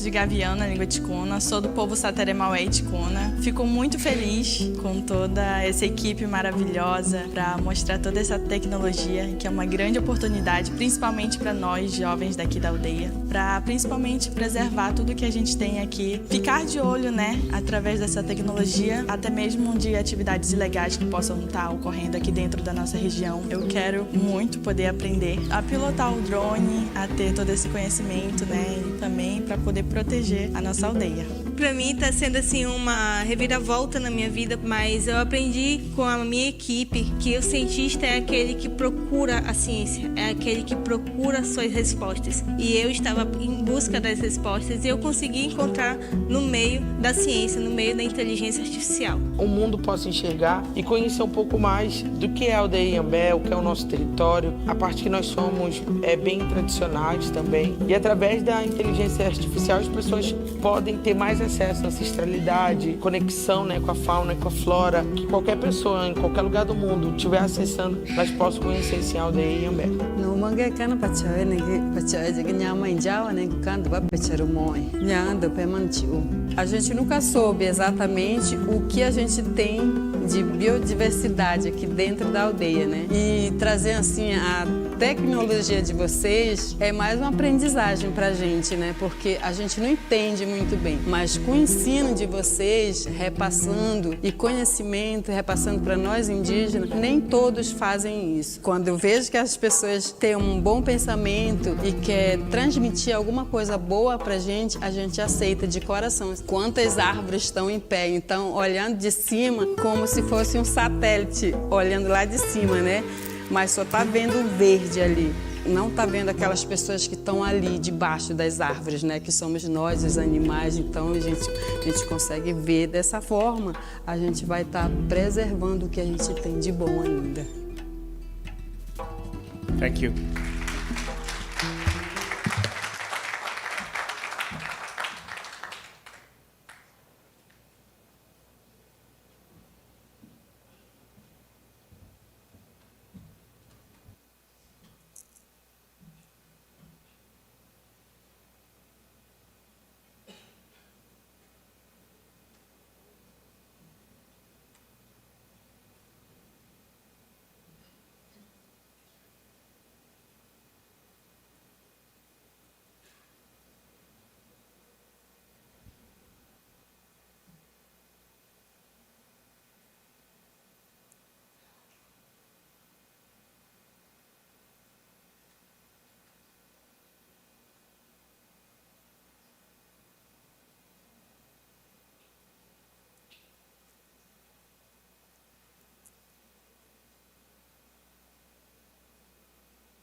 right.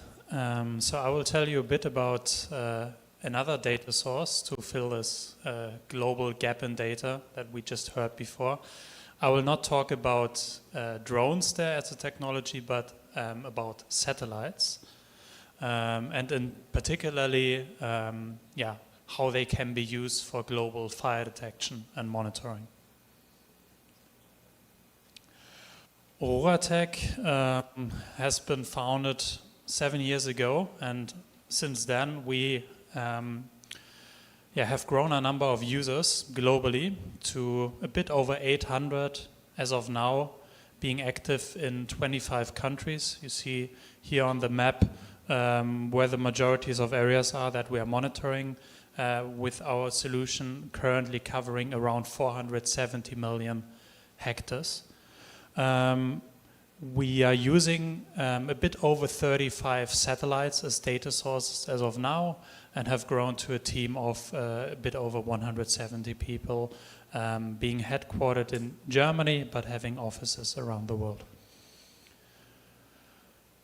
With our solution, we are trying to address all of the steps of the wildfire management process. So starting with the risk assessment before a fire is actually starting, with having information about weather, fire danger risk, moving then to the detection part, where it's about having observation data 24/7 from satellites in a low Earth orbit and geostationary orbits, and sending out automatic notifications to the people on the ground via email, SMS, WhatsApp, to their areas of interest, and knowing then exactly where the fire starts, and then moving to the next step where it's about monitoring, so really assessing over time how the fires are propagating, giving a forecast of the potential spread of the fire, and in the incident overview really seeing all of the activities that are relevant, and then ranking and prioritizing them to know which ones are the best ones to address with how many resources. And then the step after the fire, so having a look at burnt areas and the severity mapping there. To show you that in a bit more detail, you see here in this visualization the so-called clustering, what we are doing.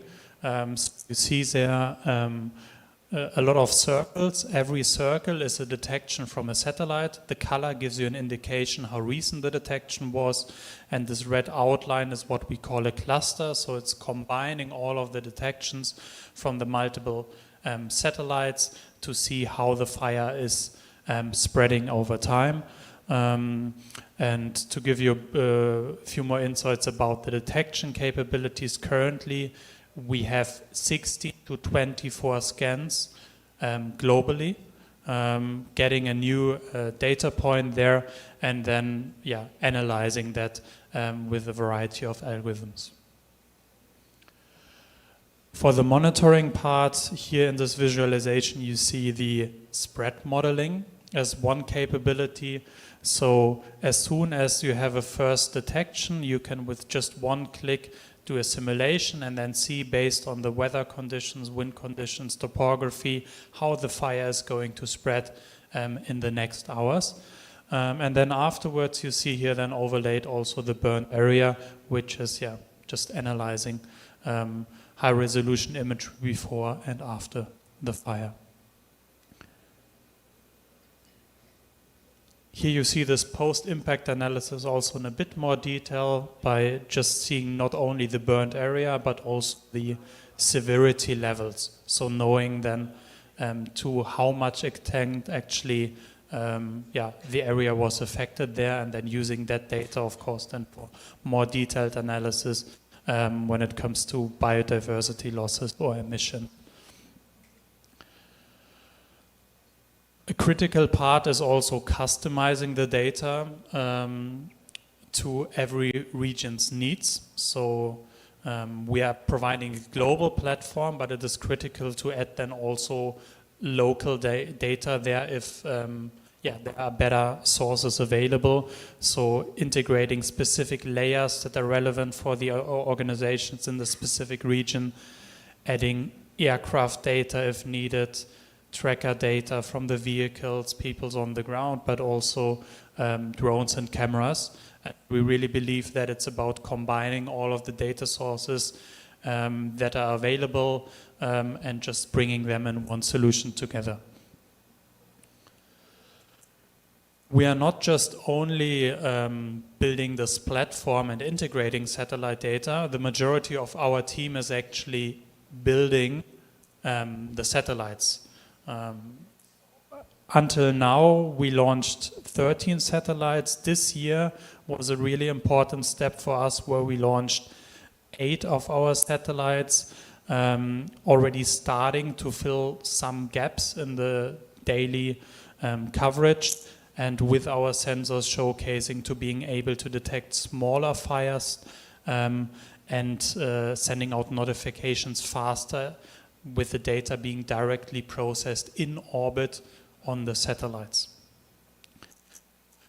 This is only the starting point. So you see, until now, starting from 2020, we launched the 13 satellites, but in the coming years, we built this up to a constellation of around 80 satellites, with the goal to have a 30-minute global revisit rate.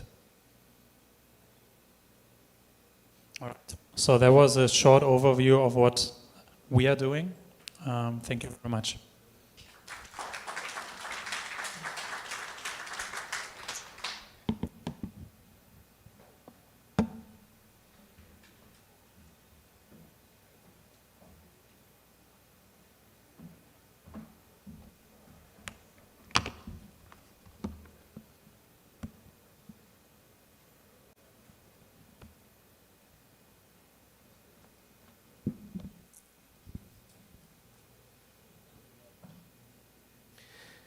Good morning, everyone. During the time they're adjusting my presentation. Okay, that was quick. Thank you for the team. And can you make it full screen? Yes, my name is Bruce Wei, and I am the South America Business Manager for Star Vision, is the company name. And today's topic would be an official launch of one of our product or platform, Mangrove 007. And let's take a look at our company. So our mission is to deploy AI in space. And how do we gonna do that? This is the constellation plan that we have in the next 7 years. It's an ambitious, world's best Earth observation satellite constellation. So it's a constellation of 258 satellites that consists of 150 higher resolution optical, 0.3 and 0.5 meter resolution, and 100 SAR, and some IR and hyperspectral. So today's focus would be introducing the hyperspectral satellite and the data. Now let's take a look at this question. Why mangroves matters? I'm sure most of you here knows mangrove. It's a species that lives along the coastline of the Earth. It is the coastline protector for the land. It also supports the biodiversity habitat, and is also the carbon sink for the earth or the forest, especially for Amazon forests. And as of now, we are facing a lot of challenges of the global mangroves. There are sea level rises, and some places there's extreme weather, and the storm, and some of the cyclones. So the idea of this platform is to offer a smart and actionable monitoring platform supported by the AI. So this is the snapshot of the platform. I'm going to go a little bit deeper after the presentation. I will show you the live website. But first, let's watch a video and see. On the coastline of the Earth, there is a unique forest. We can turn the sound a bit louder. Perfect. They are not only the home of life and the guardian of the coast, but also an important carbon reservoir. In order to protect this precious ecological heritage, we developed Mangrove 007, the global digital earth for mangroves. In this world of mangroves, we provide you with the precious data about global extent of mangroves, mangrove blue carbon, above ground biomass density, mangrove canopy height, in order to verify the relationship between mangrove distribution and climate change. We also provide global temperature field data in this platform. And we will produce the global mangrove mapping product in 2026 with our hyperspectral satellite images. With the help of the 2 hyperspectral satellites to be launched at 2026, we are expected to offer weekly global mangroves mapping products. Fulfill this online form to join our early access program now and enjoy free data for 3 months. Here's a case study in Belém, Brazil, written by our AI agent. In this case, we concern about coastline evolution analysis, analysis of the spatio-temporal evolution of mangroves, temporal and spatial distribution of carbon storage and biomass in mangroves, and analysis of the driving mechanisms of mangrove spatio-temporal evolution. It tells us the decline of the coastline and mangrove extent in Belém, and the combined influence of temperature and precipitation is greater than the influence of human activities. And we will perform further study later with the weekly mangrove extent product produced by OSE hyperspectral satellites, and even predict their monthly changes and send out early warning of severe degradation of mangroves. Now, you can interact directly with our AI agent and ask anything about mangroves. For example, analyze mangrove changes within 50 kilometers of Belém, Brazil over the past 20 years. The AI agent will draw upon both the platform's database and online resources to provide a comprehensive analysis of mangrove changes in Belém. More importantly, it goes beyond observation, offering actionable recommendations to support effective local mangrove management. Now, search mangrove007.com to explore more about mangroves. On the coastline of the Earth. Yeah. And this especially mentioned that MP, during the process of developing this platform, also helped us a lot with the product and the data resources. And the idea is, because now we just launched this platform, we still have only several data accessible, and it's yearly data. So let's say we only have data for 2021 for once, but during the year, we don't know what time, which month that changed. So the idea is, along the launch of our own hyperspectral satellite, we want the data to be updated weekly. And this is the case that we've done here in Brazil, the one in Belém, and there's another one, we monitor the coastal mangroves of the Maranhão states, which I'm going to show you later. And there's an interesting figure I want to show you here. There's top 6 countries for the most biomass for mangroves. The first is Indonesia, and Brazil is the second. So it has the world's second biggest mangrove biomass in the world. So we believe that this is a valuable data and is a valuable research, and we invite our local partners to join the research as our local partners. And now let's take a look at the hyperspectral satellite that I mentioned that will be used to monitoring those data. And this is some comparisons to show how our satellite is different and how we do this. So for the hyperspectral one, we have 22 bands, which allows it to collect much more data compared to the original optical one. And it supports onboard AI processing. We do have and developed and deployed our own AI computing unit to put inside the satellite. So it can do pre-processing, some analysis, even the mission tasking on board the satellites.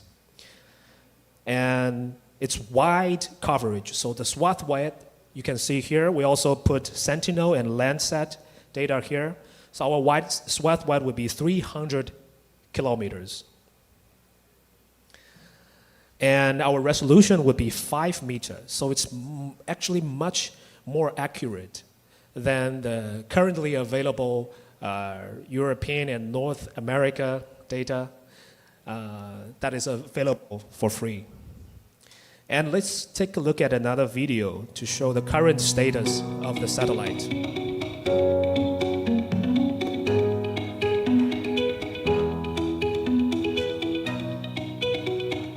It is going to be launched early next year.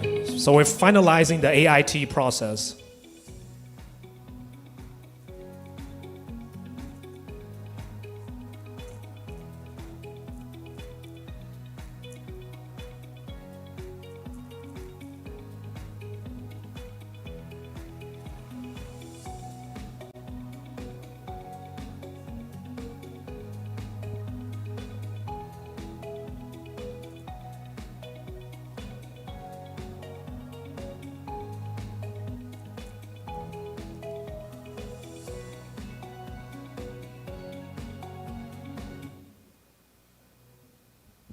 Thank you. And I think I'm going to show you the live demonstration of the platform.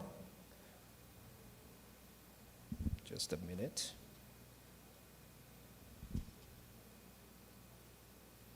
Okay.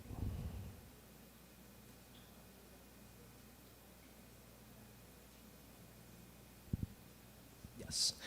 As you can see here, you can also access on your phone. It's already available from app end. It's mangrove007.com. So let's take a look. What does it do?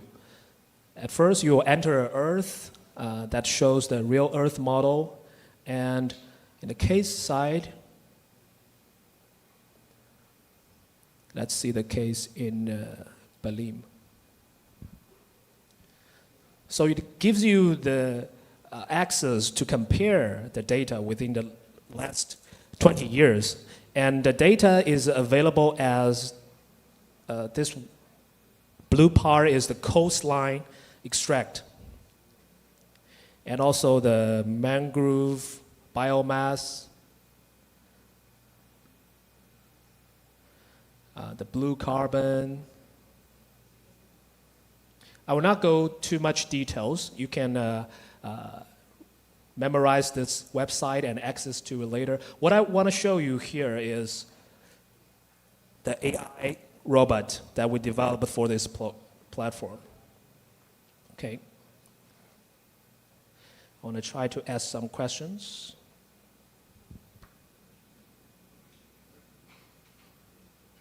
Take me to Belém, Brazil.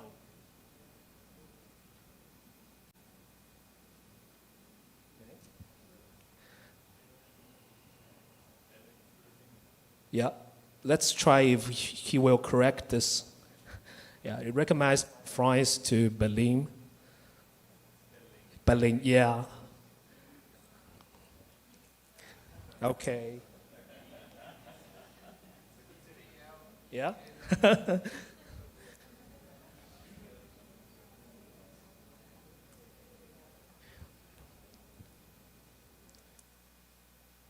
Now it's right. Yeah, so it'll take me automatically to the city where we are. Let me ask. Show me the mangrove changes in Belém during the past 20 years.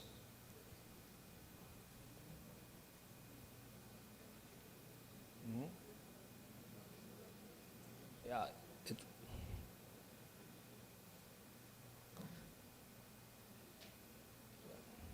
I think we need a Portuguese to pronounce this name to make it. It's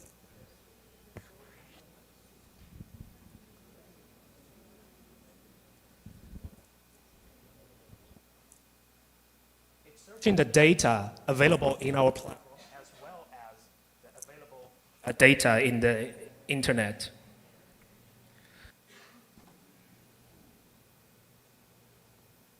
Okay. As you can see here, starting from the top, it gives you the analysis name from 2005 to 2025. And there's an executive summary. Let's take a look at the data. These are the biomass and the data change that is stored in this platform. And there's also the comparisons chart that you can see easy and clear.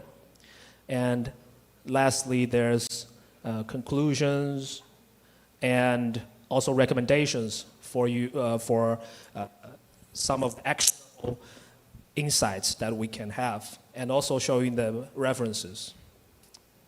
Yeah. So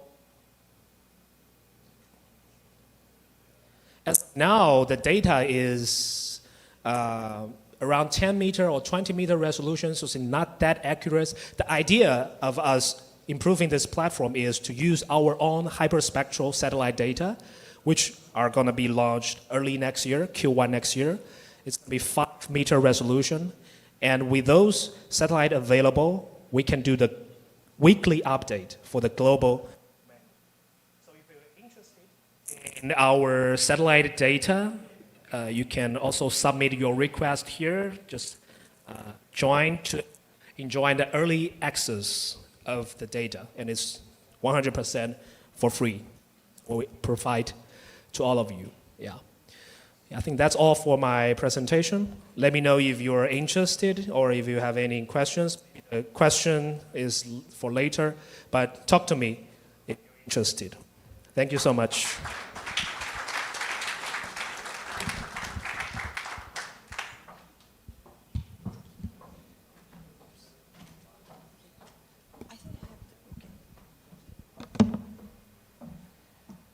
Thank you for all contributions. I'm very impressed with these guys. You know, they are very young, and they say what they want to do, and they present what they have done. It's very nice what you have done. So then I ask the panelists to come up to the stage, because the idea is now to have some kind of fireside shot. I have some questions for you, and I'd like you to answer each question within 3 minutes, which one. It's a fast question answer. And after that, if you have time, I will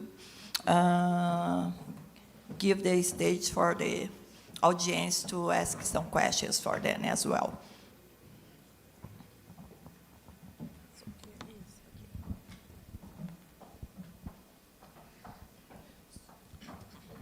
So I prepared some questions for you.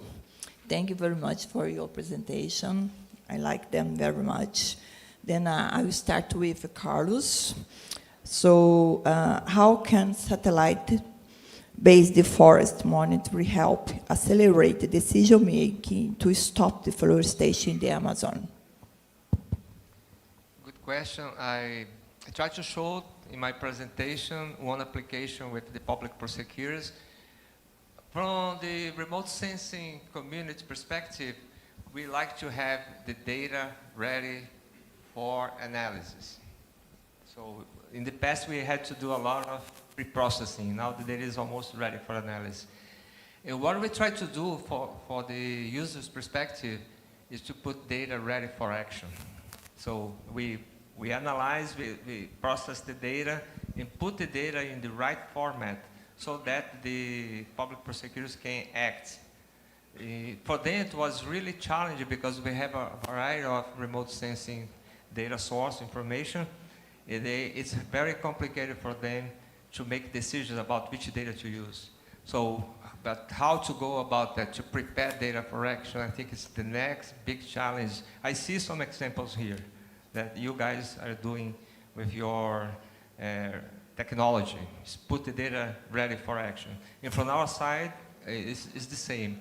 and engaging with the end users, understand their perspective, and put the information for them to act and improve the control of deforestation and forest degradation in the region. That's, I think, a case that I can use to illustrate that. I think you have done some using cloud and computer because it's too high processing. Oh yeah, try to take all the technology and the complexity in the background, but we use AI, we process several terabytes of data daily, weekly. We have a deforestation alert system. We are now, for example, we are running our 2026 deforestation forecast model. So we have to get out the new roads and run the model. It takes about 8-10 hours processing. I was really astonished to see the AI in the processor. I think that is going to be the next phase that we have to face from the scientific and technological perspective as well. But yes, from just to summarize, what we try to do is to understand different perspectives, not only the public prosecutors, but like the industry as well. We can put the information, for example, ready for traceability. Yes. Which is really important because the industry needs to know the source of the raw materials for their products. They also have to inform the markets. So it's kind of complex process, all this supply chain, but from the technological point of view, I think it's possible to put the data also ready for the consumers in the supermarkets to make sure that they know where the product's coming from. And from the satellite perspective, we can tell them if there is any illegal deforestation, illegal activities in the area. So it's promising future if we use effectively this type of technology. Okay, thank you, Carlos. Now I want a question for David Dahl. How does gain forest empower and build capacity within local forest communities so they can actually use and benefit from these digital technologies? I think it's a challenge, because the community, when you go there, they don't have knowledge on technologies, and how do you teach them, capacitate them to involve in the development of the system? I think there's a misconception. The communities are very smart. What they don't have is trust towards us. So when we enter first, they're like, not again. Because probably we're not the first ones who entered. There were many Western researchers who came, extracted data, and didn't give back to the communities. So I think the question is not about capacity building from my side to them, but trust building from between each of us, right? So there are some tricks to do this. First of all, you start with giving. You don't ask. You go enter the communities, and we teach AI courses, for example, in Manaus or Pakistan Tribas, with the local communities. We offer them with no strings attached. So we're telling them, this is the frontier of AI right now. This is how a large language model works. You want to test it out. And then you will see some of these are geniuses. They're Einsteins, hidden, but they have so much talent, but they lack opportunity, right? And so there is not a question of capacity building, because once you give them a drone, for example, they will fly the drone much better than you will ever fly. Yes. Honestly, they do stunts. So the communities, they are very talented. It's lacking a trust, and the goal for trust building is not to visit just once, but visit twice and return. Go 3 times, go 4 times, build a friendship with them, right? And that's how we can scale this technology, and that's how we can also iterate and build. I mean, from a business side, it's very clear what we're doing here. We're working with our customers, right? We need to make sure that they are happy, and we need to receive feedback from them. We cannot just come and extract, we need to ask our customers, how can we do things better? Because the communities, we are supporting them, right? So in that way, I think this is how we can scale. And don't worry, they are super smart. No, I know that they are super smart, but I remember when I was studying, I had some difficulties in some kind of technology, so yes, and usually they are in their community doing something totally different, and suddenly you go there with computer technologies, you know. I think they got so surprised and. But let me tell you a story. I understand where you're coming from. When we gave them first the sensor and told them, this is a bioacoustic sensor that listens to the sounds of the forest and it can analyze animals. I was installing this sensor with Marina Mura from the Mura people. She's brilliant, but she doesn't have a background. She's an artist, indigenous artist. She doesn't have a background in technology. But when I installed the sensor and we were recording these sounds, I was so scared because there was a whoa. And I thought, okay, it's game over for me. But she was just laughing because it was just a howler monkey, a little one. She's like, don't worry, it's just a howler monkey. So she listens to all these sounds. This is this animal, this is this animal. And she starts labeling, and she creates the most beautiful machine learning data set I have seen in my life, in my 6 years of academic research. So well done. And they have so much knowledge and understanding of nature, more than we have. They are the ones who will create the world's most beautiful data sets. Good. I'm learning with you, okay? And let me ask Orolatech, you, and how can Orolatech contribute to tropical forest wildfire monitoring for the proposal of a successful deployment and implementation of the TFF? So in the first part, what I showcased before, it's about providing really good data set there. So getting on to what David mentioned also before, for us satellite-based, really to have there the data to make better informed decisions on. So, and for that, we are launching this constellation of the 100 satellites, and already showcased here in Brazil and in other tropical rainforest areas how the current data that we have in the platform helps already for improved fire management and mitigation. And this addresses not only the detection and monitoring part, but moves also really a lot more coming to the preventive and preparedness part. And there is really where more and more thermal data will help a lot to really get better in just knowing better where potentially fires are starting and then managing the risk more effectively. Another component is, when it comes really about the implementation, is showcasing how the data adds then really value to the communities, people on the ground.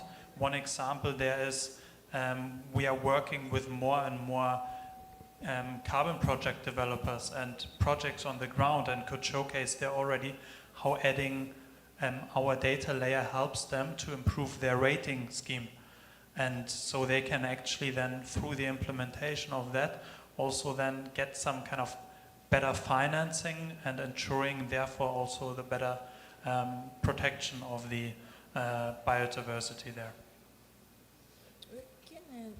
Can you give an example of client you have that you feel that your work was done? Like, I'm very happy that I. Yeah. So the clients from us, they vary quite a bit. So the majority is in the public sector, so governmental agencies mostly.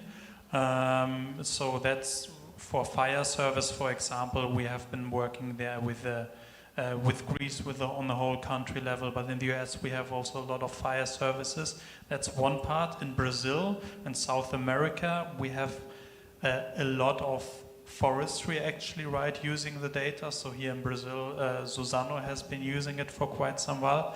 But what we are now really trying to do is providing it more really for protected areas and national parks. We are doing already quite a few projects there in in Cambodia, for example, where it's then with partners like Conservation International, or in Africa, where it's with the WWF. And we are now doing this year, as part of the COP, also trying to set this up here for Brazil and the Amazonas region with a kind of scheme together with partners as the KfW, OTCA, and so on. So kind of building these global networks and partnerships to really provide then the solution also, to people who might not be able to have been able to afford it as of now, and where I think David covered it also before, that like not only the majority of the data is being measured in North America and Europe, but it's also the best solutions are also usually being provided to them, since other parts are not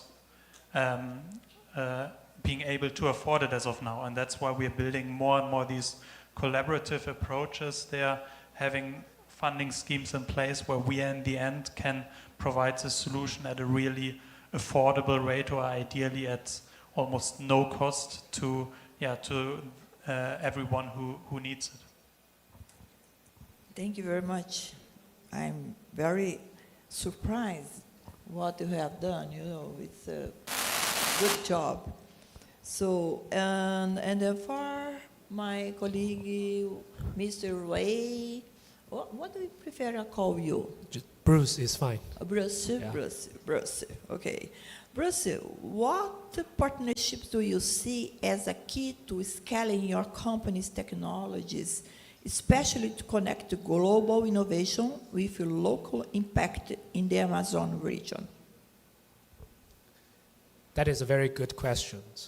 I think if we're trying to seize or to find what kind of a key parts that we look in partnerships, we have to first see what we want to achieve.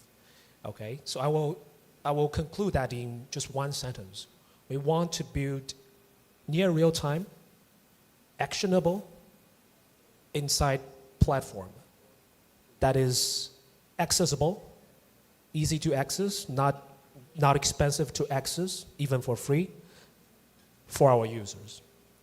Just like the Mangrove 007 platform I just showed, we did some case in Brazil, but those are not enough for like the real research. We only have the data set once per year, and some of those data are not so accurate.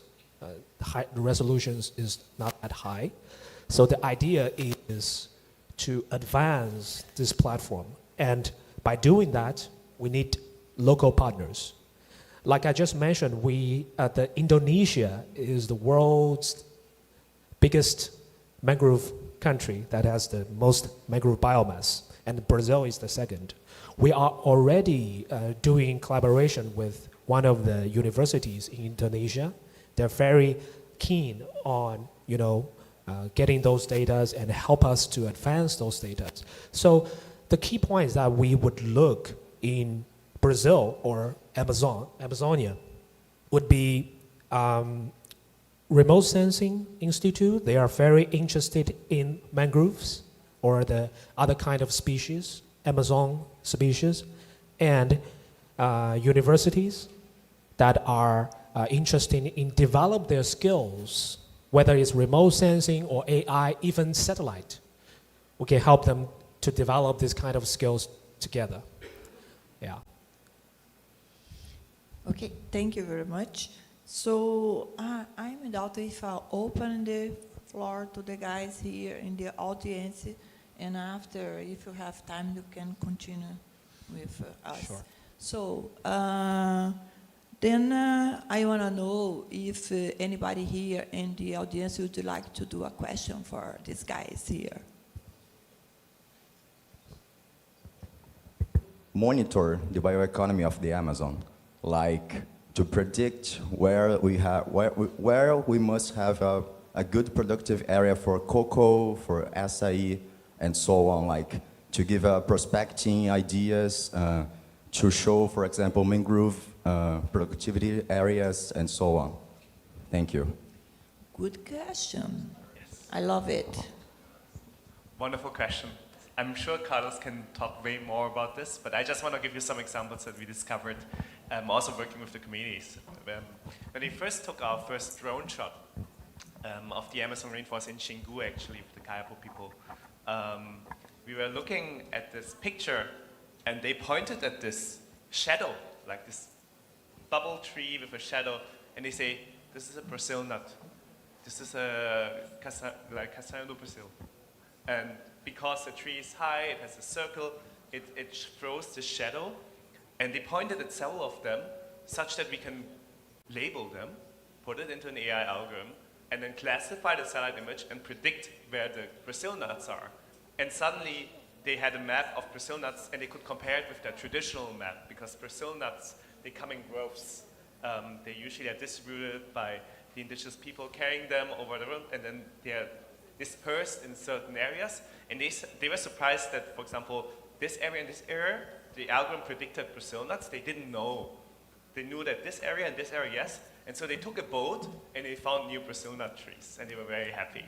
So this is an example, I think, where traditional knowledge of, like, okay, I need this. But there's so many different more examples, like fishing, monitoring fishing territory, using AI, where once you show them the picture from top down, they've never seen it, but they know how it looks like from the forest, from the ground, they can combine their knowledge with the new data, and suddenly you have, again, I told you, the most beautiful data set. Science is still yet to discover. Okay, give you a chance for other partners. Excellent here. question. I mentioned during my presentation when I saw the dashboard of the biocommunity areas that are being in the platform already of the Pará Bioeconomy Hub. I think that's a very first step, knowing where are the communities, where they're doing business. But I think from the remote sense perspective is having very high spatial resolution data and AI models to measure biodiversity and talk about tree species and animals as well. And the communities, they add a lot of value, as you exemplified in your talk. And we have this ambitious project that I think during the workout sessions we will be able to explore, but we have to build the digital twins of the Amazon. That's the next step. We need to have more detailed information about the Amazon. I was astonished about the statistics. I should know that those numbers, but I didn't know. It's with 0.5% only of knowledge about biodiversity in the region. So I think it's really important. The high-resolution satellite data that I showed, it's still valuable because we need to monitor deforestation and other high-scale impacts. But if we really want to push the bioeconomy to the next level, we need to go to that direction, integrating local knowledge to train those models to understand the value of the forest. I think this is going to be crucial. Yes, I think the two gentlemen has explained this question very well. And to add on what Carlos said, the high resolution, it is critical. And also the source of the imaging or satellite that is accessible to your research is also quite important. Because as of now, there's a collaboration project between China and Brazil government, CBUS, satellite series. It's going on pretty well. And as a commercial aerospace company, we are willing to contribute our satellite, our data in such kind of platform and research. And maybe together with what Gainforest is doing, so we make the data much more accurate with on-ground validations to let it be more smart and for all different kinds of species, all different kinds of monitoring. It's already within our roadmap to do a digital Amazonia. Yeah, thank you. Or else? I think the question was covered quite well, but maybe just one additional point to add on. what we've seen is not only that the spatial resolution is really relevant, but also the temporal resolution, right? So having just more frequent data points throughout the day. And so a bit more broader use cases that we've seen also that can help in increasing the bioeconomy are then when it comes to better understanding irrigation and the irrigation management through just thermal data that you have. Because what our focus is really measuring the heat of the earth and understanding that and deriving then a lot of applications out of this. And we are focusing as of now on the fire part as the beginning, but providing then also just more first level kind of products. So land surface temperature and sea surface temperature products to other organizations who can then, based on this data, then derive other products out of that that can help to build up then the bioeconomy in the region. Thank you very much. It's okay? Do they answer your question? Okay. So, you wanna? Okay. Because before you ask, I'd like to introduce Vanessa, Mrs. Apurina. She is the coordinator of the indigenous organization of Brazilian Amazon. And she was in another panel before, and she got late. Then she asked me to be with us. Maybe she okay.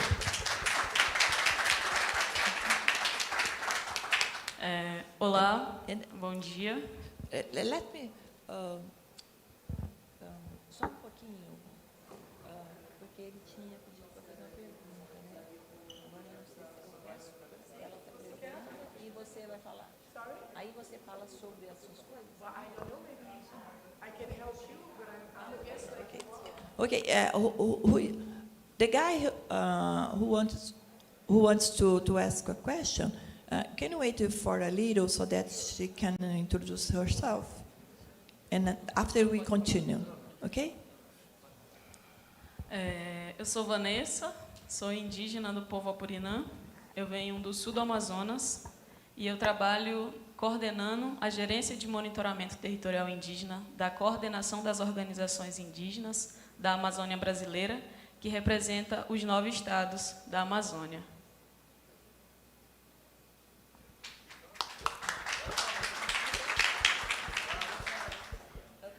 Você gostaria de falar alguns minutos sobre o que você faz, sua atividade? Bom, primeiramente, pedir desculpa por ter... Eu queria também que eles tivessem o tradutor também, para eles ouvirem o que eu vou falar.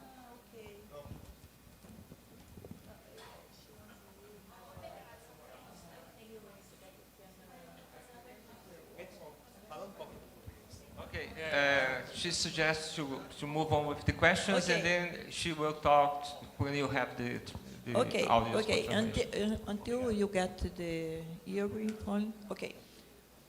So the guy who wanna make a question, proceed with this question, please. Sure. Thank you very much.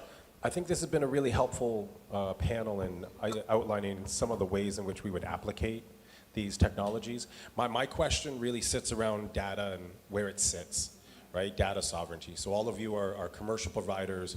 The ability to actually take these data streams and draw insights from them requires specialist technology, specialist teams, which all of you will have. But at the end of the day, a lot of jurisdictions, a lot of the countries are going to want to keep that data domestically. They're going to want to have access to it. It's not to suggest that any of you will go away, but imagine if one of your companies subsequently gets, purchased by a competitor, subsequently is defunded, right? If they're grounding their ability to access finance, if they're grounding their ability to respond to these challenges in these technologies or in these new pieces of information that are drawn through, how do you see a way of governing or hosting this data in a way that allows for these jurisdictions to maintain access irrespective of the unique technologies that you are all bringing together? Thank you. So I can start with sharing how we do this for 2 specific countries now already. So next to having a global platform where it's just accessing the data via your user account where the data is being stored on our local servers, we are building up also government solutions for countries. So we are doing this in Greece and in Canada as of now, where the government, in coordination with the space agency and relevant ministries, basically buys a dedicated satellite constellation for them and then owns all of the data and area over their country, while also ensuring that we get the data for the other parts globally, because we have the goal to provide this data globally, but this is a means for then the government to ensure that they own and can process all of the data over the region and basically own the assets there, while as we then can scale up kind of the global database even faster through these additional constellations. So I think there's a difference between satellite data, which I'm a little bit critical about not asking the indigenous communities if it's okay to share the satellite data, but especially it's important to what we learned at Gainforce is that we should collect as much data as possible, but not every data point should be shared. There are some really important sites. There's some also danger with the communities if you share the locations of precious trees that you don't want to expose. So there's a difference between owning the data and sharing the data. So how we at Gainforce solved it is we knew that it cannot be in one centralized database, and we looked into alternative technologies inspired by the internet. And the internet doesn't run on one computer. The internet runs on many computers. How we can set up maybe a kind of a, we call it decentralized network of computers, such that so Gainforce, first of all, is a non-profit. We are not commercial. We are fully funded through non-profit donors.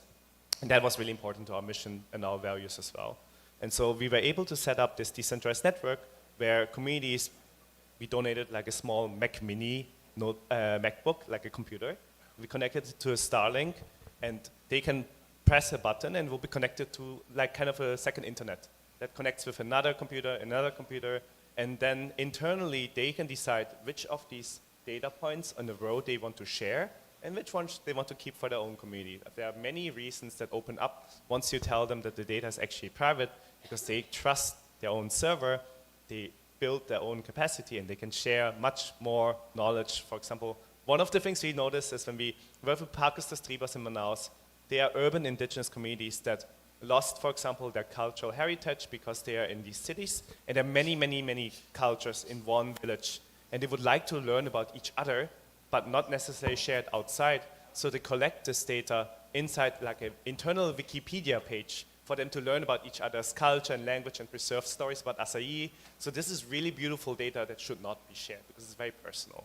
And how we guarantee that once we go away, our mission is actually, we don't want to exist in 10 years. Like, I don't think we should, like, our mission is to provide this technology as a public good, as a foundational technology for the communities to own, to manage themselves. And then this network, like the internet, can run by itself. And so far, we are building this hub up right now. We have roughly 20 nodes active right now, not just in Brazil, but also in other areas. And the communities can always decide to plug it in or plug it out. And that is all their story. Thank you, sir. I think you mentioned I'm glad you mentioned a word called data sovereignty, because that's the word that we've been asked a lot, and we value this a lot. I'll give you a very good example. So how do we treat this kind of data sovereignty? How do we see these problems? We're not just here to sell the data. We're not just here to sell the satellite. We build it for you. So it's technology transfer and empowerment. I'll give you an example of what we did for Oman, the country Sultanate of Oman. Last year, November, we launched their first AI satellite. It's 1 meter resolution remote sensing, and we're going to launch 4 more for them next year, 2026. What we did for them, we set up a joint venture but they control the whole company. And we build ground station for them. We train them locally, and we build a flight control room. And as of now, they have already 30 people, all local Omanis.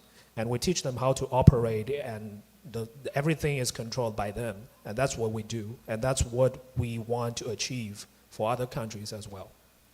Yeah.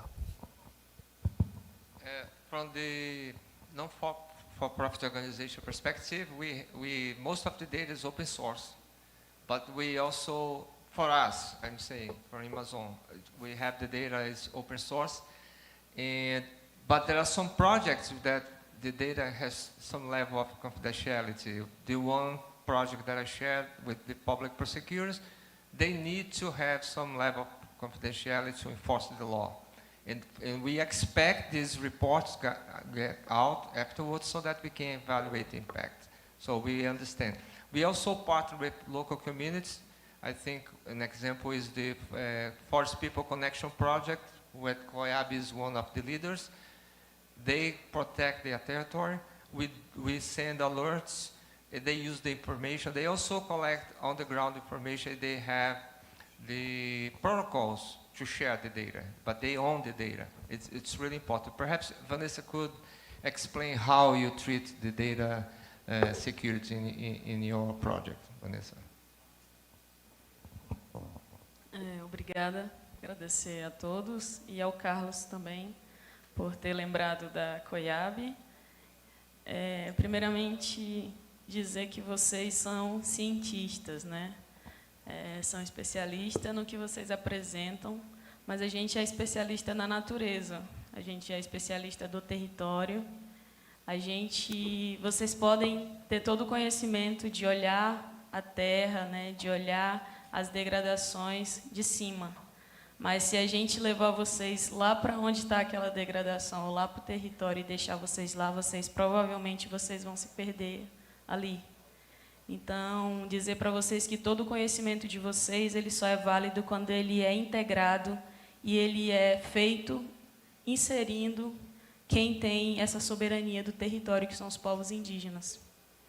Não é válido e não tem mais a possibilidade de fazer uma amizade com os povos indígenas, com as comunidades, e já vamos trabalhar com o que vocês apresentam. Não. Não será mais assim. A gente aprendeu também com vocês a manusear drone, a usar imagens de satélite para elaborar os nossos próprios mapas. A gente aprendeu com vocês a usar o celular, a usar os aplicativos que vocês têm. E a gente aprendeu também com vocês a não confiar completamente em divulgar as nossas informações. Então, não é válido mais apenas criar uma amizade ou a confiança dos povos indígenas, não mais. A gente está aqui hoje nesse espaço para dizer que a gente também pode, junto com vocês, somar, porque a gente está fazendo um trabalho verdadeiro que é de proteção. Não é só nós não estamos na corrida de quem tem o melhor satélite ou de quem tem o melhor sistema. Nós estamos na corrida de evitar o que Davi Copenaua falou, que é a queda do céu, que é de a gente perder o que para nós é essencial, que é o território. A gente é parte desse território que vocês tanto falam. Se a gente não tiver esse território, não tem povos indígenas. E se não tiver povos indígenas, não tem proteção. Vocês deveriam mudar a forma de olhar para o território e de somente pensar no desenvolvimento, porque talvez foi esse desenvolvimento que fez a gente chegar aonde nós estamos hoje. A estar numa cidade que ainda tem muita floresta, mas que a gente às vezes não consegue lidar com o calor. A gente adoece. E isso não foram os povos indígenas que criaram. Foi quem menos impactou, mas que diretamente é mais impactado. A gente também não pode esquecer dos povos que ainda vivem em isolamento voluntário, porque eles são afetados diretamente. Eles são 100% afetados, porque eles dependem 100% da floresta. Então, não dá para falar somente de criar e vender somente o que tem de cima, sabe? Tem que investir no quem está lá, em quem protege. Qual que é o objetivo de todo esse trabalho que vocês apresentaram? O que é que vocês querem com tudo isso que vocês estão discutindo, debatendo, né, criando? A gente também tem nossas estratégias. Os povos indígenas também têm suas estratégias. E não vai ser com você que a gente vai aprender, que ela vai aprender, como ela disse que estava aprendendo com você, não. Tem pessoas que estão lá, na ponta, fazendo o que você falou que a gente faz.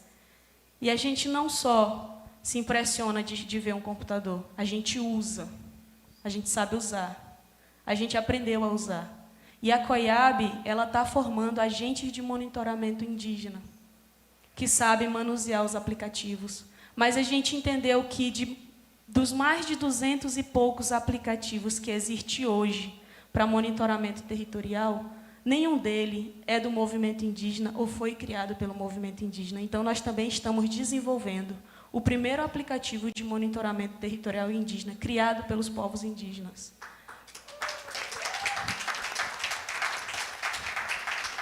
E dizer também que nós não estamos também só falando sobre criar, porque a gente sabe que quando a gente coloca uma informação nossa num celular, no Instagram, uma foto, ele vai para algum lugar. E a gente não sabe onde que está essas informações que a gente coloca. Então, nós também estamos criando com uma memória, uma nuvem própria também do movimento indígena.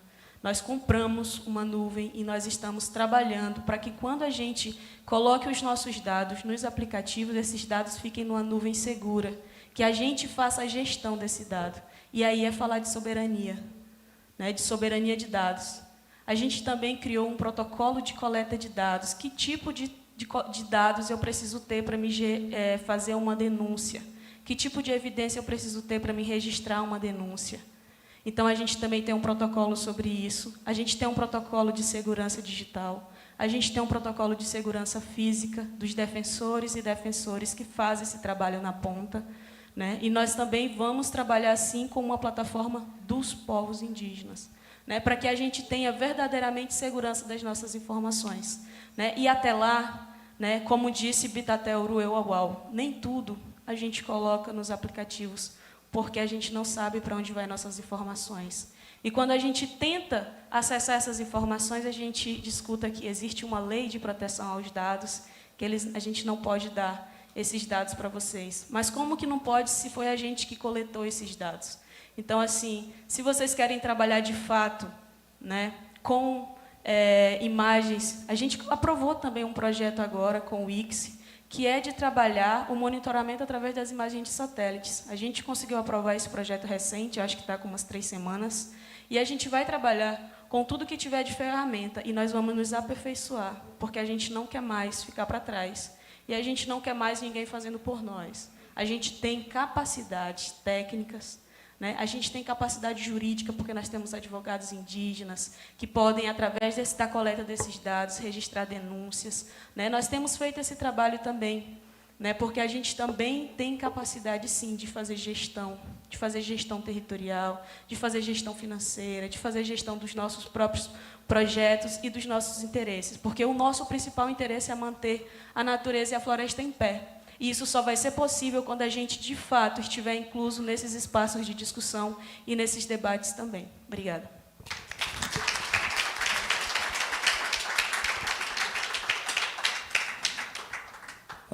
Obrigada, Vanessa, pelo seu depoimento. Eu acho que todos estamos aprendendo, né? A gente aprende tecnologia, a gente aprende a respeitar, a gente aprende, né? E a gente fica muito feliz, né, que está acontecendo esse empoderamento, né, não só dos indígenas, né, tem outras comunidades também, quilombolas, né, que também passam pelos mesmos problemas, né. Então, todos nós aprendemos juntos, né. Você também aprendeu com tecnologia, né. Pessoas que se capacitaram, né, que foram até as aldeias e ensinaram a vocês também como usar. Assim como a gente tem um exemplo aqui do David, né, que trabalha diretamente com as comunidades. Eu tenho participado de vários painéis aqui durante a COP e tenho visto isso, sim, estou impressionada até como isso evoluiu bastante. eu não achava que a gente já tivesse tanto assim, o envolvimento, né, da tecnologia, essa capacitação junto aos indígenas, né? Eu vi vários exemplos, né, na parte da Embaixada da Suíça, que eu participei bastante, porque o trabalho deles é muito também voltado para as comunidades, né? E então eu realmente até estou surpresa, né, e feliz, né, de saber que esse empoderamento está chegando agora mais rápido, né? Demorou, mas eu acho que a partir do momento que chega essas capacidades, essas competências, né, as coisas evoluem rapidamente, né? Que bom que nós estamos aqui, né, conversando, né, com tecnologia, inovação, empreendedorismo, né? Hoje foi muito gratificante, né? O outro painel que teve aqui, eu também fiquei assim, muito interessada em conhecer o parque, né? A bioeconomia, né? Eu sou da área ambiental, né? Tenho meus colegas da parte de bioeconomia, então eu estou realmente assim muito feliz de ver como que as coisas estão evoluindo rapidamente, não é, Carlos? Né? O Carlos eu já conheço há muito tempo, né? A gente já veio de uma, né? Sou bem mais velha que todos aqui, então eu tenho 40 anos de governo, então eu participei de muitas coisas e desde o início era muito difícil, né? E hoje eu fico muito feliz, né, das comunidades indígenas estarem evoluindo assim, né, com o seu grupo aí, vocês têm essa associação, né, que eu conheci agora. Mas é isso, alguém mais quer falar na plateia? Sei lá, agora a gente virou uma comunidade aqui, né? Já estou querendo até formar uma roda de conversa, né? Alguém gostaria, né, de fazer mais alguma colocação aqui do grupo, primeiro, né? Ou vocês querem almoçar? Está todo mundo com fome, né?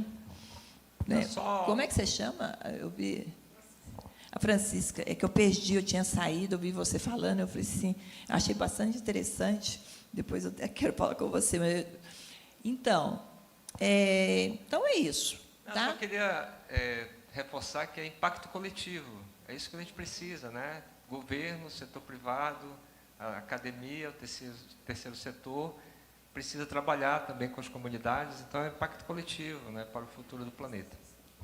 Acho que queria fazer só uma contribuição, uma fala, depois de ouvir essa informação, né, a combinação da ciência aplicada, do conhecimento tradicional, como amazônica, como uma pessoa também da região, eu acredito muito nessa combinação de forças, né? A gente não consegue transformar mais nada sozinhos, de maneira que a gente não se conecte com essa multiplicidade de saberes. E, ao mesmo tempo que nós estamos percebendo tantas transformações no mundo, quando a inteligência artificial nos mostra que o que parecia tão distante e já está acontecendo de fato, e nós não temos a dimensão de quanto isso vai crescer no próximo ano, nos próximos 2 anos. Então, para a gente, para o território, é muito importante juntar inteligências, combinação de forças e de entender também as particularidades de cada um, como cada um quer ser percebido, porque nós queremos ter voz. E é muito importante saber que a Amazônia é percebida de forma por todo mundo como uma região, como um bioma muito relevante para o planeta.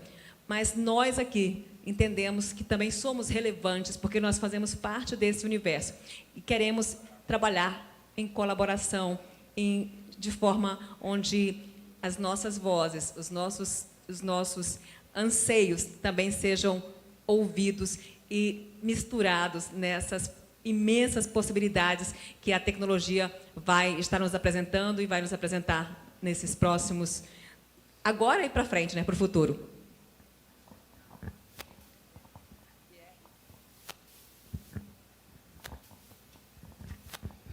Obrigado. Só eu vou reforçar o que já foi falado, mas eu vou dizer em inglês rapidamente também.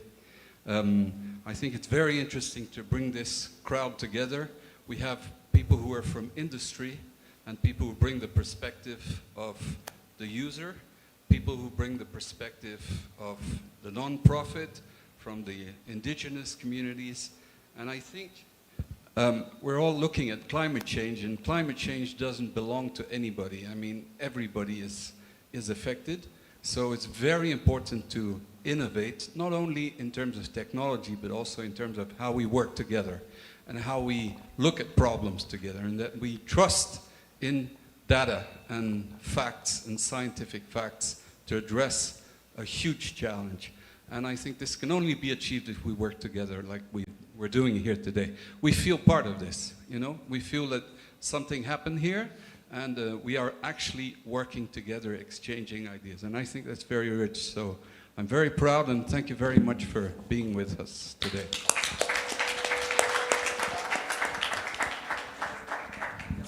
Okay, it's closed, the session. Thank you very much for all. Thank you, Vanessa, to come with you. Yes. Let's take a picture.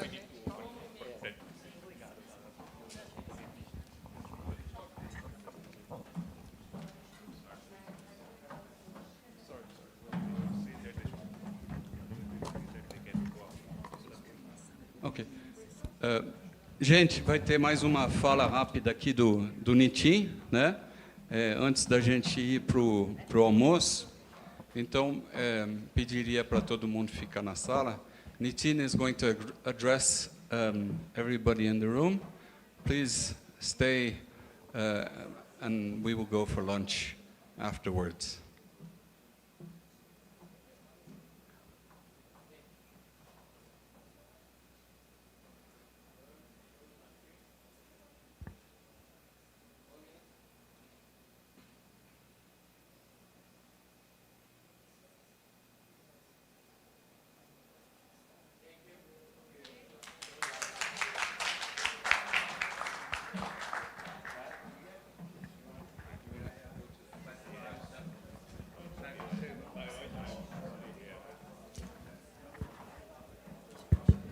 Okay, may I request you to please take your seats so that we can continue with our workshop before we head out for lunch.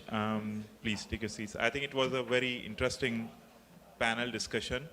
I've been advised to use the podium mic, so. Okay. Yeah, I think we've heard here from this panel very important and relevant points.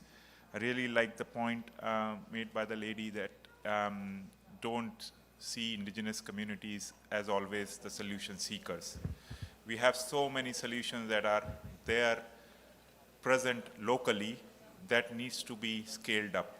And we shouldn't see cities, communities as always, solution seekers, and let only technology companies, come up with the solutions. So they are learning examples, and we should actually learn from that.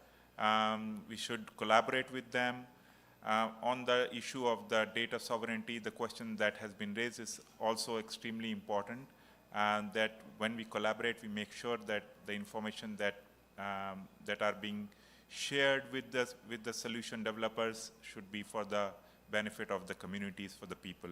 And that's exactly what we promote at UN Climate Change Global Innovation Hub, that our philosophy is we should start looking at the issue of innovation from people's perspective. So we need to understand how people meet their core human needs, and basically how these core human needs can be met in an alternative, more climate-friendly, more sustainable way. So that's how we should look at the issue of innovation, not just necessarily looking at from the top-down perspective, coming up with a business solution and then look for users to use that solution, but look at how these core human needs that people are required to meet in an alternative fashion and come up with a solution from that perspective. I think since we have heard in the morning from the panel and then from the solution providers in this next panel, it's important that we hear from the floor also, because we have people here in the audience who are coming from different backgrounds, and you must have also experienced challenges that you face when you develop either come up with the new solutions, or you are facing difficulties because I know there are people here who are representing government agencies in terms of challenges in terms of developing more ambitious climate action plans. So if you can share with us that perspective, it will be good for all of us to be on the same page, because in the afternoon, the idea is during the workshop, we will get into the breakout groups where we'll deep dive into these challenges that are being faced by the authorities, the city and the government agencies in developing more climate action plans, but also the challenges that are being faced by the solution providers. We've heard one such challenge from Danny about, building trust amongst communities, and this is one challenge that has to, we need to come up with innovative ideas, innovative solutions to address that particular challenge.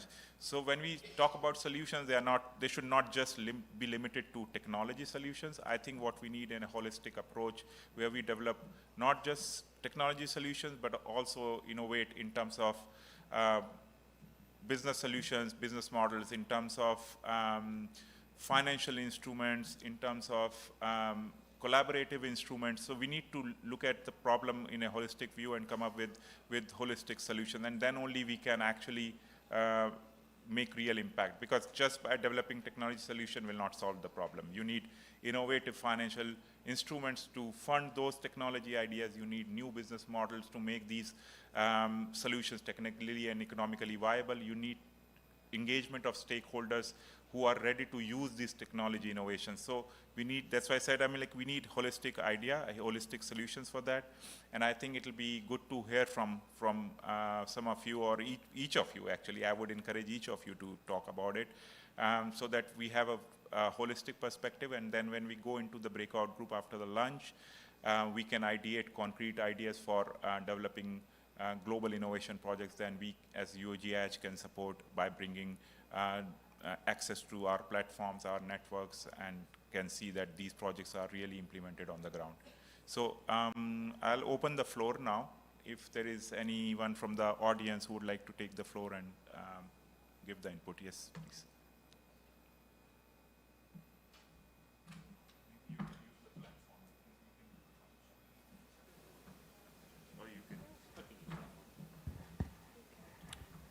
Hello, everybody. Good afternoon, and thank you so much to the GIH team for hosting such an incredible space and dialogue. I wanted to, on the light of the previous panel, to add one additional topic to the discussion. My name is Daniel Cervenka. I run a technology and research organization called Resolve, where we focus on the design of systemic capacity building tools. And one element that I'd love to highlight for our discussion and continued exploration today is also not only the mapping of bio-ecosystems, but also social ecosystems. I think it's really fundamental for us, especially, Nitin, you just highlighted the importance of cross-sectoral collaboration and the knowledge exchange. And I think for that, we really truly need to understand what we all do and how we can collaborate better. And on one of those, for that very reason, we've developed a methodology called the Synergy Index, where we're able to, through sort of standard practices of ecosystem mapping, then apply that methodology to understand the relational value and potential for collaboration, knowledge sharing, and exchange and investment, perhaps, between different stakeholders. So I wanted to add that as an element for further discussion. Stakeholder mapping is fundamental in order for us to advance as a collective and as a unit to really scale up our solutions together in this room and beyond, and to really tackle this global issue of climate change. So it will be a pleasure to discuss this further. Thank you so much for the floor. Thank you.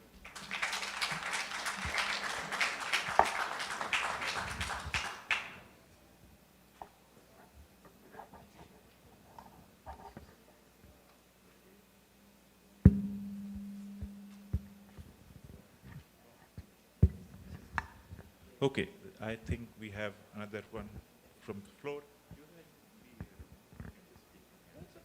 Whatever you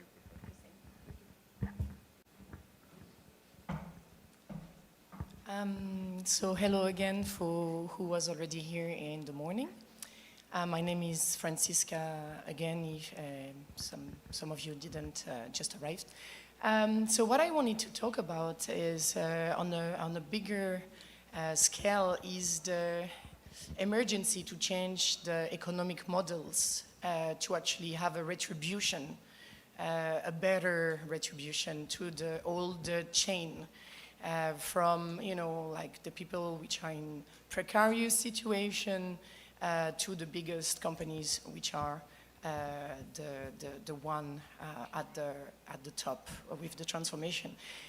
Talking about our company, for example, we give back 16% of the invoicing to our participants, which could be from the platform that we just launched 2 days ago, but also from our biochar plants.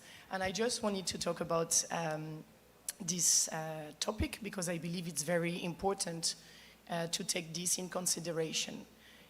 There are a lot of new technologies, there are a lot of new solutions, and as we say, it's together that we are going to make it change, but together with a just transition, I believe we can't, you know, forget to talk about that. So sorry, that was just something very specific, but I thought I wanted to share this with you to never forget about this economical side of it. Thank you so much. Thank you very much.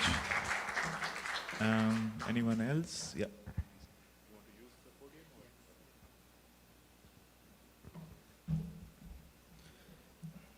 Good afternoon. Hi. My name is Rafli. I'm from CNT, National Transportation Confederation. I'm here representing Erika Marcos. She and Cummins and Itaú done a project called Road Mobility Sustainability, and today I'm going to briefly talk about the project. I'm going to do the speech in Portuguese, okay? Nós fazemos parte do Sistema S junto com o Senai, tá? E esse projeto a gente queria demonstrar os principais ganhos do uso de diesel verde no transporte rodoviário, que é um setor de difícil descarbonização, né? Então, esse projeto demonstrou que o diesel verde, para um curto prazo, é a melhor solução para o transporte rodoviário. Ele descarboniza sem prejudicar os motores dos caminhões. Nós temos uma frota enorme, nosso país é rodoviário. O país ele tem dimensões continentais, certo? E temos uma frota já pronta para receber um biocombustível que é tecnologicamente avançado, que é o diesel verde. Então, nós, do Sistema S, junto com a Cummins, junto com o Itaú, acreditamos nessa solução, tá? Uma solução que hoje ainda precisa de escala. Nós temos um exemplo muito claro na Califórnia, em que um mercado de carbono consegue diminuir o preço do combustível com subsídios, né? Então, a gente acredita que uma política parecida com essa deve ser implementada aqui no Brasil, para que esse combustível ele consiga escalar, né? Então, rapidamente falando, era isso, um projeto chamado Road Mobility. Se quiserem conhecer um pouco mais sobre o diesel verde, nós temos publicações sobre isso no site da CNT, né? Muito obrigado pela oportunidade, desejo um ótimo evento a todos. Obrigado. Thank you very much for highlighting the solution. Anyone else who would like to share any specific challenge that you face in terms of developing solutions or making climate action plans? If there are any city representatives here or government representatives, gentlemen at the back.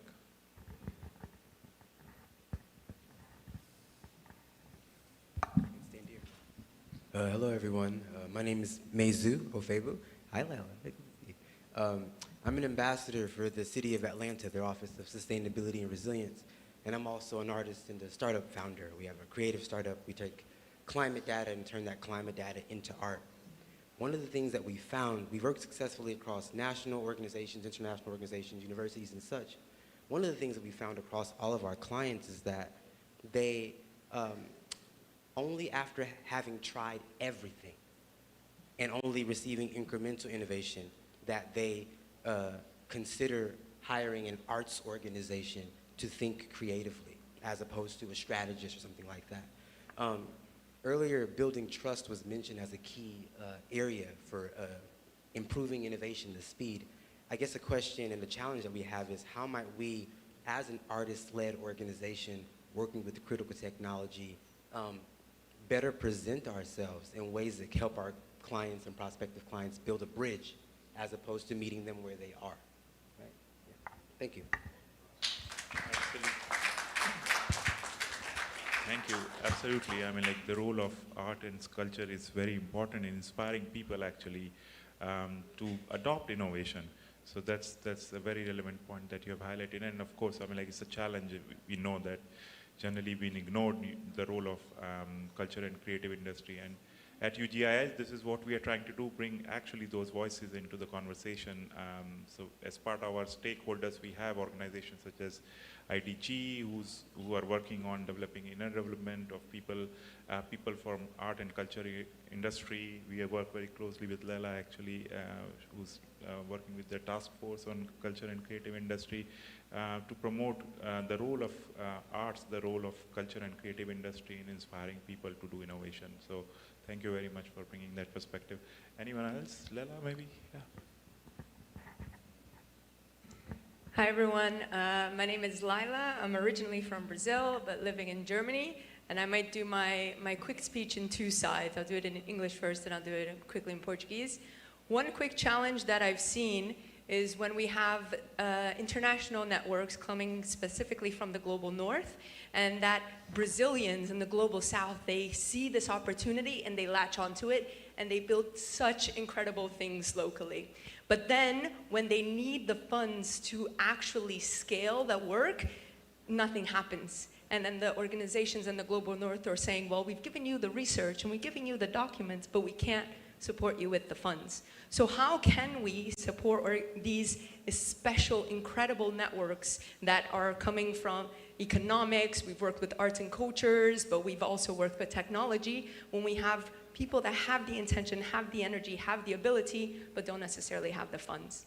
Então, rapidinho, o que eu notei muito é que tem muitas redes que eu já trabalhei, que elas começam no norte global. Chega aqui, o brasileiro fica tão interessado, o brasileiro, o jeitinho brasileiro faz tudo acontecer, mas depois não tem os fundos para desenvolver e escalar aquilo que a gente quer fazer. Então, a nossa dificuldade que eu tenho visto tanto no setor cultural, no setor de tecnologia, no setor de redes, de mudanças de economias, é como que a gente pode ajudar os brasileiros e as redes que estão aqui no Brasil realmente se desenvolver e se espalhar. Então, estou muito interessada em conhecer vocês e fica à disponibilidade. Muito obrigada.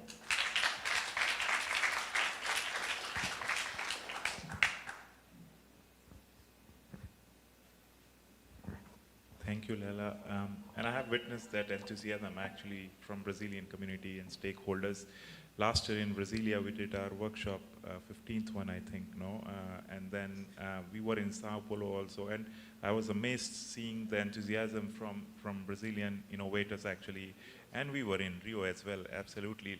Just last week did our first Global Innovation Forum where we inspired, like, I was really amazed to see more than 600 people attended that forum.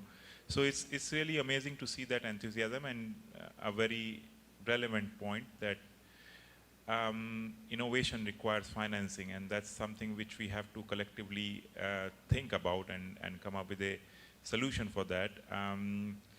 Although there are efforts that are being made, both at the international level, there are discussions that are happening in the negotiations room in the Blue Zone on how finance can flow into these innovations. But of course, I mean, like we still need to see how actually these come onto the ground. So that's really a challenge, and that's something which we have experienced has come up as a most often spoken challenge that innovators face in terms of developing new solutions. So thank you for highlighting that.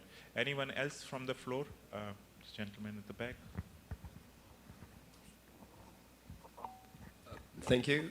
My name is André Souza. I work as a Projects and International Relations Coordinator at the UNDP for a project called PISTA. It's a hub of innovation in the favelas of Rio de Janeiro. It was a public policy from the state of Rio, funded by them, but executed by the UNDP. And the idea is that they already have a lot of entrepreneurship being developed in the favelas of Rio. And we got around $5 million to distribute into good projects that were starting, didn't have the money to start, but they had the good ideas. And this is, well, it's basically a hub of innovation with social and environmental impact. So they have to be innovative, they have to have social and environmental impact. And they have to be in the favelas and not want to just build a business to run away from the favelas. They have to have the impact there where they are. And of course, the idea there is that we're going to have these networks that will talk amongst each other. At the moment, we're working 5 and 4 of the biggest favelas of Rio, Alemão, Cidade de Deus, Maré, and Rocinha, and one in a neighboring city called Petrópolis. They have it's not exactly a favela, but it's a very, very poor neighborhood. So it's a different structure that we're trying in a different way there, but also connecting with the whole process. And we are facing the same thing you were mentioning here about funding.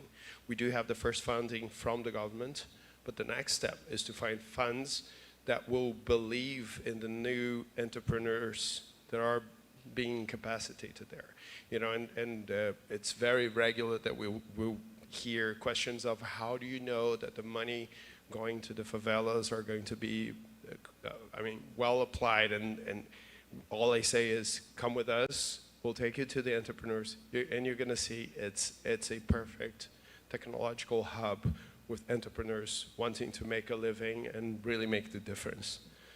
And they are a very, very strong community in each one of the favelas, and they're becoming fast friends through the favelas, which is really interesting because they are exchanging a lot of information for the first time through the favelas to maybe have new partnerships, but also that's the thing, we have the funding up until the end of next year and the clock's ticking. So this is something I would like to hear from more people. What are their experiences? How are they fundraising for this kind of project? How are they finding the trust from the partners to bring in resources? Because we already have the numbers and the results, and it's happening, it's working, but in a year, we're going to have to find a new way to fund it because it's a new government. There's elections happening next year, and we have to find a way to make it independent from public policies. Thank you. Thank you. Well, I learned about that project only 2 days ago when I was talking to the Undersecretary Anna from the state of Rio, and an incredible work that you are doing actually from UNDP side in implementing such a project in difficult environments, and with people who have a lot of ingenuity, they have a lot of creativity, and often the ones who lack the resources the most. So it's important that finance should flow in these projects, in these ideas. Public funding is one thing, and I think corporates and the investors should see value in investing in these projects, so that because these projects are real projects, they yield results, they yield investment returns. So private capital should also flow in, and I think innovative financial instruments are needed to bring that private capital into these projects, and we need to work on that. Maybe in the second half, when we get into the breakout group, we should think about this as like something innovative idea to finance such projects and bring private capital into these innovations that we can then run as a global innovation project and see if our network partners are interested in finding resources for these projects. Anyway, I think we are running out of time, but maybe one more intervention. Yes? Yeah, sure. If I may just super briefly react to what you were sharing. Yesterday I was part of a discussion where we explored lightly, and again, maybe this is a topic for further exploration, but when you're working with ecosystems, if there is a way to distribute the risk by clustering together expertise from different organizations and really bringing that together as a unit of a singular investment that's then divested within the group. But that's I'm not from the finance background, but it sounded like a mechanism that could perhaps be of support to the funders themselves to be able to, again, cluster expertise and knowledge and then de-risk through that. So sharing that for thought. Thank you. Ideas are already flowing in. I mean, like making portfolio of such projects and then pitching it together to the investors make more sense. And let's see, I mean, like, I'm sure that you're going to stay here after the lunch and then contribute to this discussion. I think we can break for lunch now until 1:30. I'm looking at 1:30. Are we breaking until 1:30? Okay, so we'll come back at 1:30 here with the next round of session. Enjoy your lunch and see you after the lunch. Thank you very much.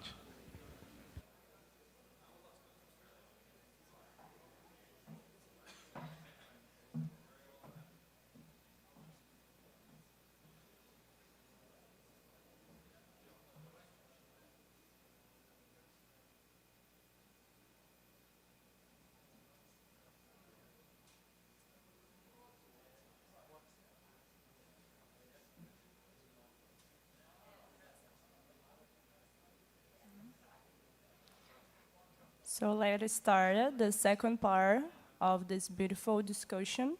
And now we have the third panel. We're going to invite Ms. Professor Liz Tupiaçu from UFPA. She's going to be the moderator. And we're going to have as speakers Mr. Jefferson Gomes for National Confederation of Industries, Ms. Kristen Dunlop, Climate KIC, Ms. Karina Pimenta for NetSec Bioeconomy, and Mr. Renato Ramalho from KPTL. They're gonna presenting the panel with the theme Financial and Training in Deep Technologies for Nature Resilience.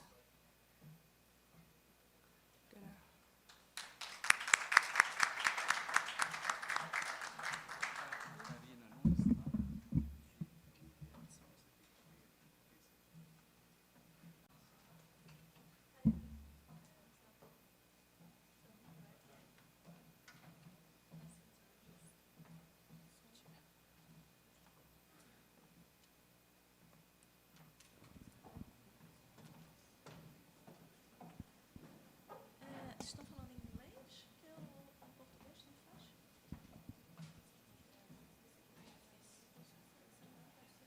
You have? Como?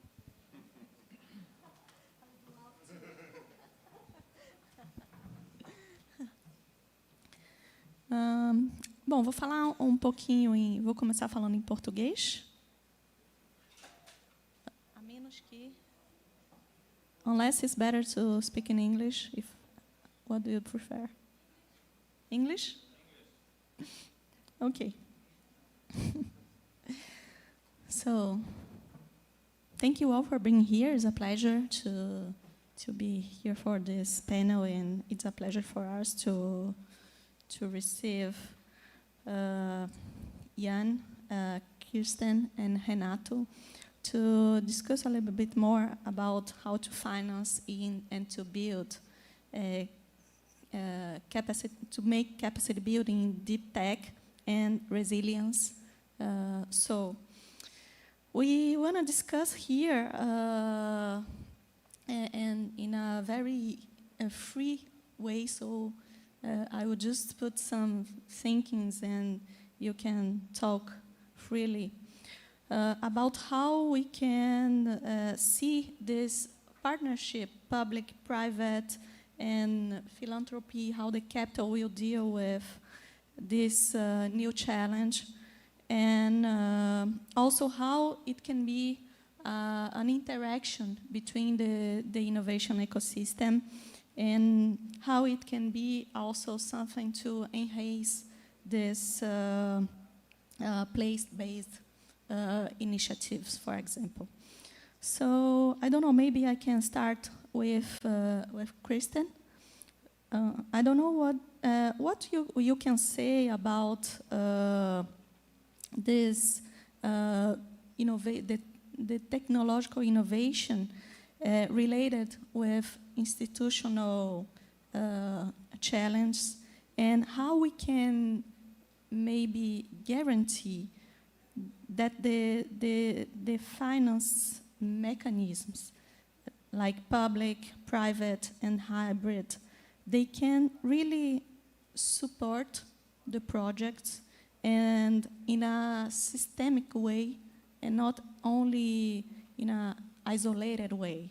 This question also, I think, can be treated by others, but I don't know if you want to start with some thinking about it. Thank you very much. And good morning, well, good afternoon, everybody. Realizing that the day is already advancing on us. It's been a long week. So my name is Kirsten. I'm speaking from the experience and perspective of Climate KIC. The KIC stands for Knowledge Innovation Community. We are 15 years old, nearly 16 now. And we were created originally with the idea of public funds being put to work to incubate startups to ventures from very, very early pre-seed, right then through to Series A, Series B. We tended in our history to stop around about Series A or B. And in parallel to that and intertwined with that, education, particularly education for tertiary school students. So a lot of our work was to work with universities to open up and make a bigger bridge with academic research and entrepreneurial capability building. And then the third pillar in the mix, well, the third ingredient, if you like, in the recipe, was tech transfer from universities and partnership with industry in very early stage research and technology readiness and technology implementation. And the combination of those three elements is called the knowledge triangle integration, and this is part of the core DNA of the organizations like us called a knowledge innovation community. In our learning, because when we started in 2010, and I'm thinking about a parallel with setting up innovation ecosystems here in the Amazon, there was no addressable industry in climate change. So it was really about trying to build a field and build a field of solutions and build it thick and deep enough so that you kind of, if you like an organic metaphor, prepare the soil, and the soil then starts to produce a whole lot of other super species, and then you begin to get an actual ecosystem of climate entrepreneurship and climate solutions. But we took a decision 7-8 years ago when we looked very carefully. We had been producing literally thousands of startups. We had about 6,500 startups in total. And we had about 50,000 students by then, so we were looking at quite a big kind of catalytic effect. But our inquiry was it was a kind of a monitoring, evaluation and assessment inquiry, was really, would any of the individual ventures be able to change their industry? And could they form the beginnings of a new economy with all of these elements? And the answer to that, honestly, was no. Because we had really been privileging the relationship between innovation, boot camp type approaches into VC. And the problem with VC is that it then is going for extractive capital in short term. It's not building for relationships at all. It's always, and in our experience, much of what was happening is that some of the most interesting ventures that were looking for multi-sided transformations were getting slimmed down to narrower, sharper, commercially viable propositions, kind of run on the logic of keep it simple, keep it neat, and then we've got a discrete, describable, bankable, or investable option. So we ended up pivoting, and I think that's where the reflection on this whole massive emergent opportunity around thinking about nature-based futures and how we structure finance around that. We pivoted to start with outcomes-based activities. So we started to partner then with governments, subnational predominantly, cities and bioregions or regions or combinations of regional governments, some national governments. We partnered with local communities, and we partnered with financial institutions of different sorts. And what we were doing and have been doing for the last 8-9 years is using more of a portfolio approach, not as a financial diversification mechanism, but as a place-based, value ecosystem-based approach, structured and pulled through by an outcome that is agreed, like a fully resilient ecosystem or a community-based stewardship, integrated landscapes. And then our work has then been to, with a portfolio approach, look at sourcing and continuing to incubate and connecting to existing initiatives or ventures and creating this kind of place-based portfolio, ecosystem-based portfolio, and educating and shifting the education model for entrepreneurs into a much, much more focused, targeted education on systems thinking, on value chain ecosystems, on what it means to build, for example, ventures towards procurement, towards bonds, towards multi-layered different types of innovation ecosystems, but also starting to pull in a lot of work on satellite information, so building capability on how you use public open data, how you create commercial models that are public and private. I'll stop there. There's lots to be said, but a little bit of the journey of where I'm speaking from in terms of this opportunity to create inherently systemic ecosystems whose objective is to create innovation and harness innovation for an outcome that is either resilience and regeneration or decarbonization and restoration together. No, yeah, it's amazing. It's very interesting to see how it's being built. And there's a lot of work, a lot of path going on. And I think you can follow maybe, Jan, because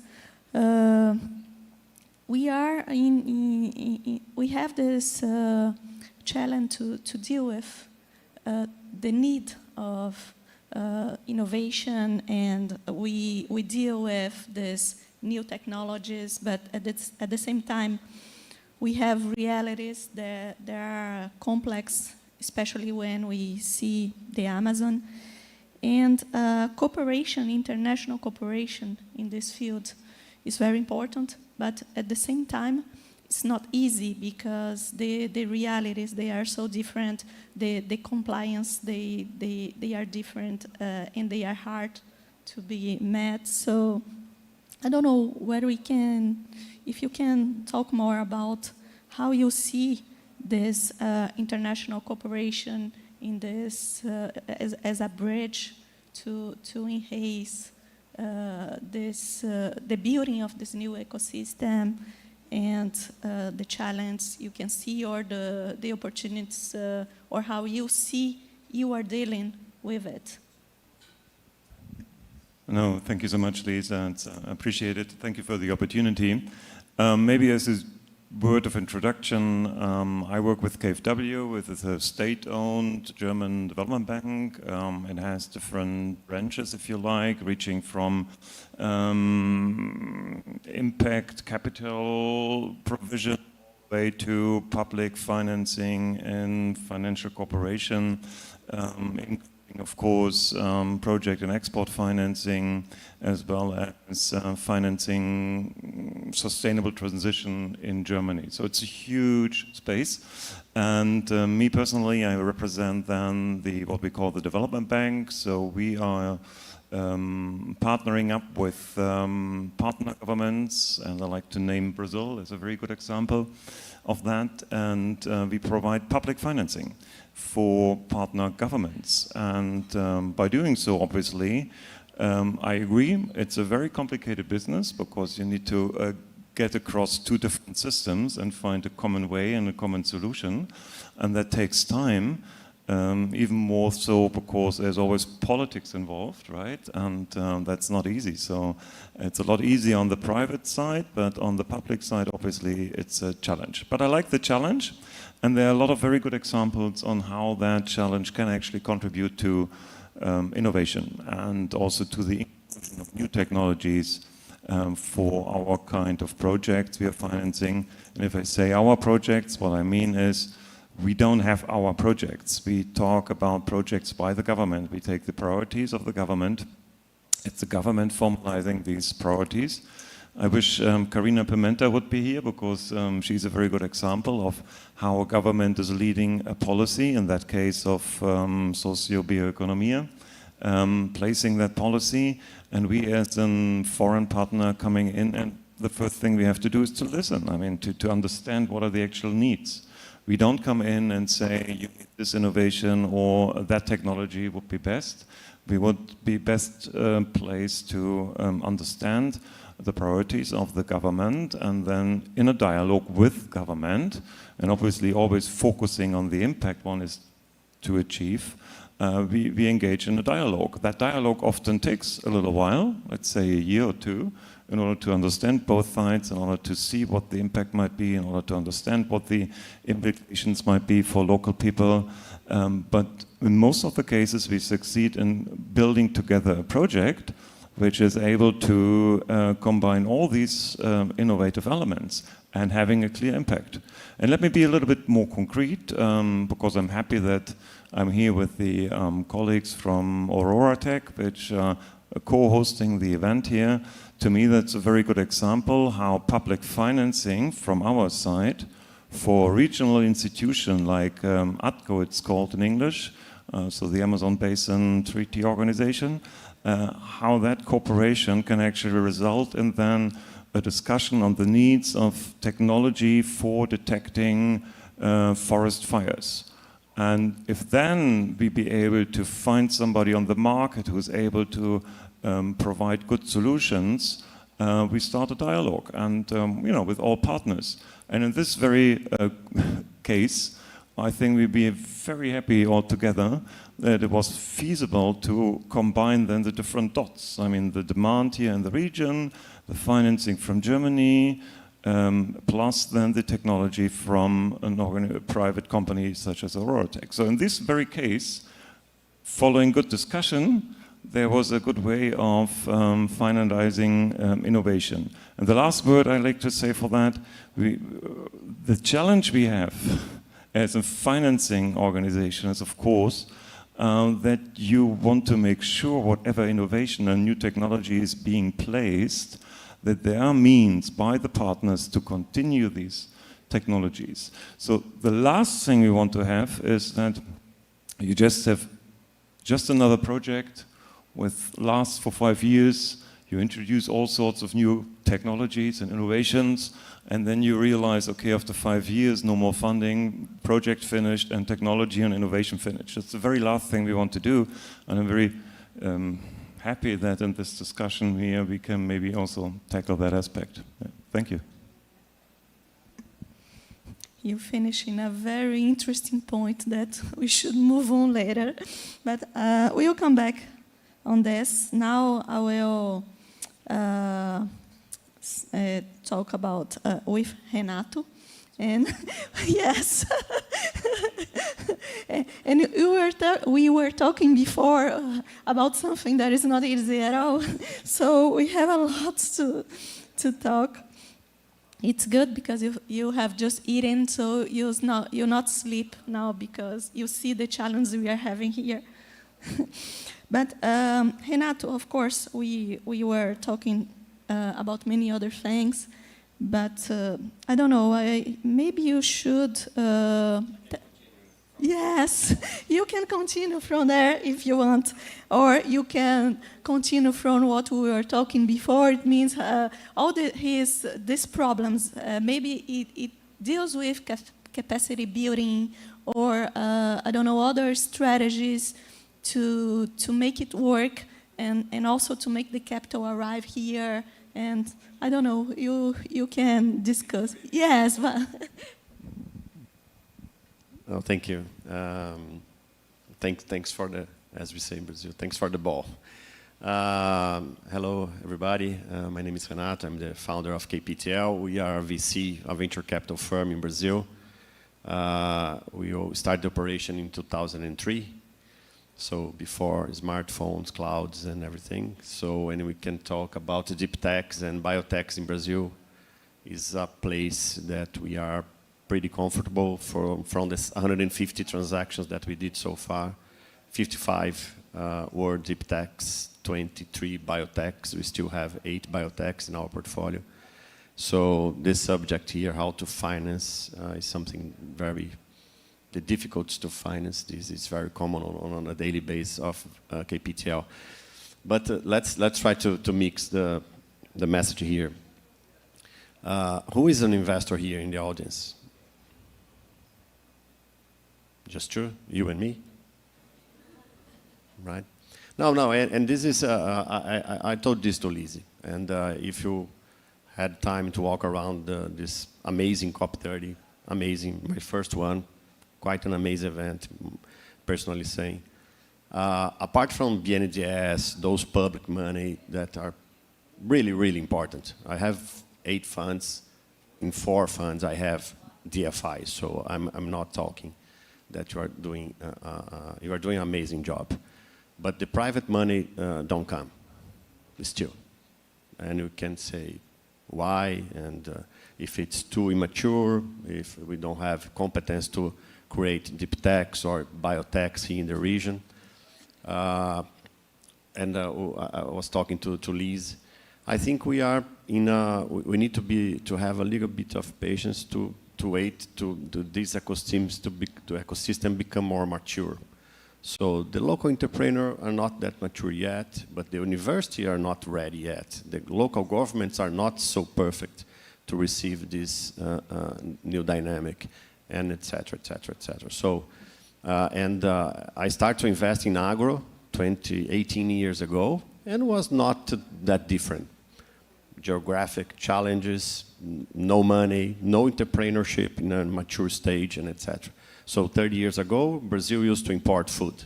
I don't know who remember that. And right now, we supply for each 5 people in this planet, 1 is eating Brazil every day.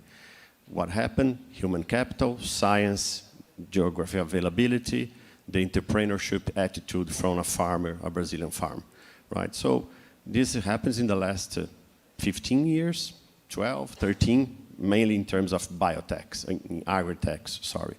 So, and the curve was, I don't know, you can imagine some curve in your mind.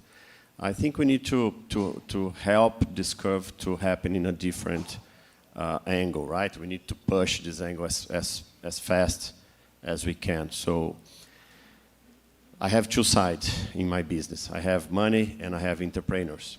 One problem that we have in Brazil, two problems from this side of my business. CDI, the Brazilian bond, paying 15% a year, 10% real interest rates. So this is, it's very easy to everybody to understand why we don't have long-term capital available to assume some kind of risk, no liquidity. This is something for a Brazilian investor, even in my personal financial life. I go to the fixed income, 10% real interest rates, daily liquidity, no risk. So why invest in venture capital? So private money in Brazil, it's a critical problem. The second one, when you talk about international money, that is again, thank you to help Brazil, really, and all of you. I have IDB, a fund I anchored by IDB. But when I go to talk to a DFI, doesn't matter the geography, two very typical answers I receive. And it's a real case. Hey, I can allocate at least 50 million euros, and I just can hold 10, 15% of your fund. So I need to have a $500 million fund to invest in bioeconomy in the Amazon. Doesn't fit. My mother-in-law says, é peru no pires. Doesn't fit, right? We are not that yet. We are not there yet. And the second phrase, very common. Brazil is not poor. This is very common, very common. I used to invest more in the Latin, in the Spanish Latin than in Brazil. It's quite impressive, right? It's not so difficult. If you go to a more periferia here in Belém, you can see that we are not rich. Definitely we are not rich. So this is the problem, examples from the money. And I was talking to Lizzie, this is the critical part. The entrepreneurship part, I think we have the technologies. I saw in the summary of this conversation today, AI, labs, we have everything. Okay, we can invest more available from universities and et cetera, but this is not something that is critical for me yet. If you bring me $50 million, maybe $100 million to invest in a pan-Amazon region, I can deploy this money, but I don't have the money. I don't have the money with this attitude to assume risks in a pre-seed up to Series A. And this is critical. The lack of investors, the absence of money to assume this risk is very critical. For the entrepreneurship part, again, we need to continue the educations, to have the support for universities, the state to continue to create more open regulation, etc. But we have the tools. We know how to do it. This is not to be the first time where we created this venture capital, this entrepreneurship ecosystem. We know how to do it. Okay, let's see. Thank you, Renato. It's nice because my job is very easy here, and yours are not, because the dialogue is going very well, and because Renato put the challenge once again, and maybe, Kirsten, you can say what you think about it. We are seeing that besides all the challenges we have related to the special reality of the Amazon, we have this lack of capital wanting to come here because maybe it's still not mature yet. But what could we do or try to think together in a way to go faster? Because we know that sometimes with time it will come. But we don't have this time. And you have all these tools that you are already dealing with. And maybe now that you see this reality, what do you think could be something? It's very clear. I'm going to answer in a way that might be irritating, but let me just allow for that, because I think that the opportunity to build a system the way you do need to build in the layers and the components and the patient time and confidence and trust building, and then it starts to flow,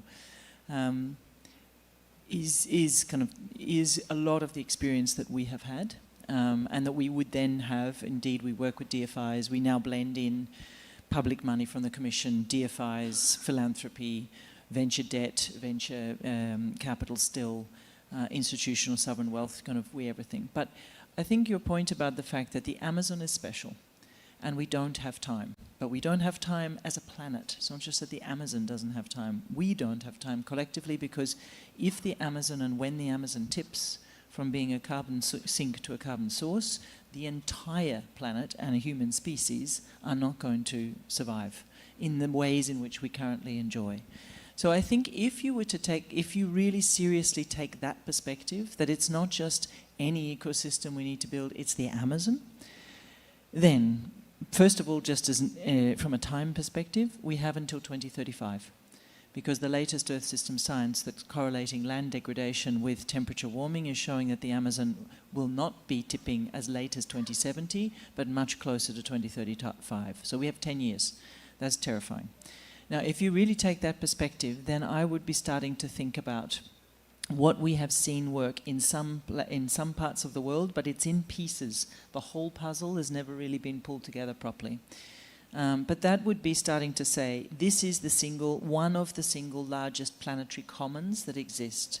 So let's think for a start about beginning to bring in sovereign wealth and multilateral institutional funds with some kind of very deep tech procurement towards things like for example, publicly funded nature data trust and shared digital infrastructure for monitoring and for everything from kind of AI for biodiversity, sensor networks, environmental DNA platforms, the whole mechanisms that you can put together to understand the existing DNA footprint of the Amazon. How do we make sure we're keeping it alive, keeping it healthy, and keeping it and actually restoring it, so bringing in much more indigenous wisdom. Create a kind of a stack, literally a capital stack, that is looking for that kind of deep tech, if you think about a nature data trust, you've got a shared digital infrastructure, you bring in academic research, you create a common data layer for ecosystem monitoring, use European and other satellite monitoring, use DNA, eDNA, use hydrological data. Then you could layer on a stack of then philanthropic. If that's de-risking of government funds, you add in philanthropic first loss to try and encourage a lot of the acceleration of technology around that, and then begin to bring in private VC and sovereign wealth. But you're taking on a capital stack designed for common good, within which then industry, so regenerative supply chains, and you think about Europe with the carbon border adjustment legislation, the nature deforestation, the Biodiversity Act. Europe needs ecological corridors with partners like Brazil and Colombia, all of the headwaters of the Amazon, the whole of the whole of the Amazon biome, to begin to create and put into practice what those laws are looking for, which is to create markets based on restoration, regeneration, and preservation of something as important as that. So then you can introduce industry paying usage fees for premium analytics, partnering with organizations like Natura that have well advanced in the way in which they understand how to construct ecological biodiversity-based corridors or biodiversity-based businesses. And then really think about outcome-based financing for nature tech. So pay innovators based on measurable ecological outcomes like reduced water risk, carbon storage, soil biome, biodiversity residues, resilient areas, set up AI-enabled MRV that is then within the whole world of it. So if you begin, what I'm describing is taking as seriously as you would hope we do need to, that every single large financial institution, small and intermediate entity like experienced VC and experienced concessional capital starts to understand that that's the ecosystem we're building.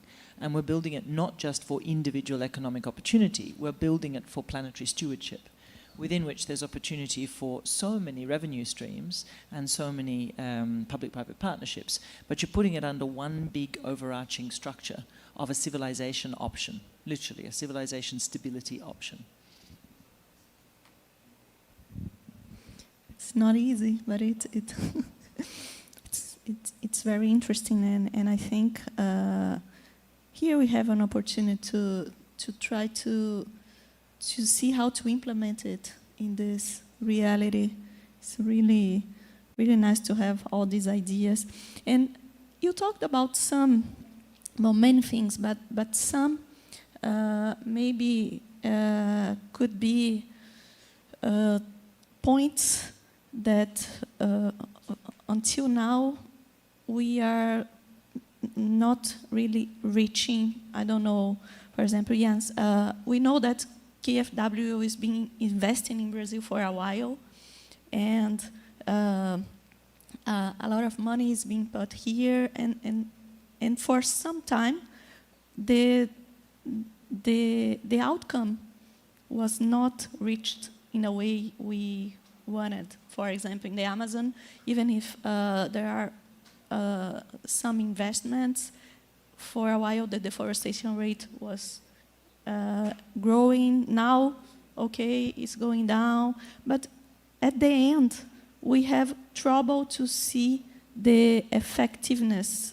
of all these investments in the field. For example, at some point, when we think about, Christian said, oh, indigenous wisdom, maybe we should interact more with it, interact more with communities to make it happen at the end. So we know that there are challenges to make this path from, because we have compliance measures, we have many, need to have some security in putting the money to make it arrive. So I don't know, I would like to hear you more about what Renato and Christian have said, but also thinking in this outcome at the end. It means maybe we should find a way to make it happen from the ground to the top in order to give more effectiveness to all this cooperation and in all this flow. I don't know what you think about it. Big issue. It's almost a question, right? To what extent do we have impact or we don't? Listen, I'm an optimist, right? And I've been in the business for some time, so I can actually judge on a personal matter based on experience that we've made great progress. I agree on the time pressure. I mean, we all agree on that. But there's no alternative but to keep trying. And yes, lots of public funds were wasted in the past, and they continue to be wasted. And it's trial and error. We try something with financing, it works, we're all happy, we continue that way. We try something, it doesn't work, it fails, we just learn the lesson and move on. You mentioned high deforestation rates. I learned that this is nothing to do with financing, for example. This is in the first place to do with proper political fiscalization, so enforcement of law and order. It's not all financing, right? Let's agree on that. It's political framing, it's political will, and the execution and administration, which takes a large part. Now, with regard to financing, I believe we came a long way. I mean, we have, as DFI, we have now more channeled than ever to channel funding in order to achieve impact. And impact is the currency we as a DFI want, right? So I would even argue, and I'm sure you don't want to hear that, but I'm arguing that there's more money out there available, but a lack of good, proper, impactful projects. Just take it on as a challenge. I would say this. I mean, there's lots of talking and there's lots of ideas, but if it comes to whether or not these talking and the ideas really produce impact, I would challenge you in saying that not all of these activities actually do in a scale we do need it. But anyway, I think there are three basic layers. One is, for us as DFI, one is to support proper government activities, such as the one I mentioned before on socio-bioeconomia, in order to bring grant financing to local people to start doing their business better. That's one thing. That's rather easy. The challenge is for governments to perform on it, right? Then, secondly, there's the financial markets, where I believe that a lot of things have happened. I'm particularly impressed by some of the Brazilian banks here in coming up with green business, right? And they really act on that. We just signed a loan agreement with Banco do Brasil, and the bioeconomy program they put up over the past couple of years. It's really quite impressive. And I mean, yes, they're also a state-owned bank at parts, and they have a clear mandate to move and bring money to smallholder producers, which so far had no access to banking. And that makes all sense. And it will not be easy, and some will fail, and others will flourish, but I think that's the right thing to do. So more money into the financial sector is certainly something which is worthwhile. We've been doing that for a while. We as a bank also, will argue, understand then the demands and the limitations of the sector. And there are some particular developments which I highlight here as well. I mean, these impact investment funds, and you've been talking about that too. That's something which came out over the past 10 years, 15 years maybe, and really also are a nice complementary tool to channel money and use private sector approaches to provide impact. And at least we understand our role as a DFI to provide this de-risking capital in order to support. But I mean, what you just said is right too. We have that problem of volume. There's always a minimum ticket size. And especially if you go for innovation, you tend to start small. You tend to be careful. You don't want to have a $50 million package. You want to have a $5 million package. And so to find the right address to be able to partner up with you on smaller approaches, that indeed, I fully recognize that as a challenge in our industry. Things are on the way, but there should be more. I agree to that.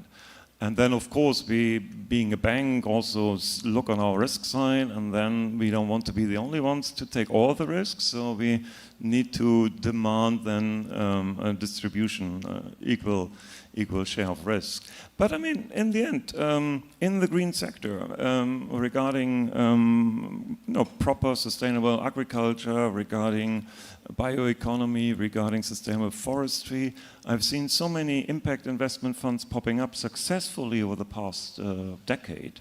It's impressive, and I think that is just another way. So no one silver bullet, never, but just a different range of streams to bring the finance to the innovation and to bring the finance to the people. So, and a little patience to it sometimes. And I repeat myself, also the readiness to accept failure. Even so, the time pressure, yes, it's on, but I don't think we help ourselves if we say it's only 10 more years.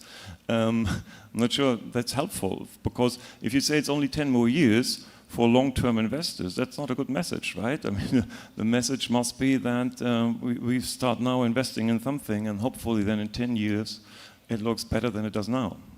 Otherwise, you will not be able to sell that capital to these kind of investments.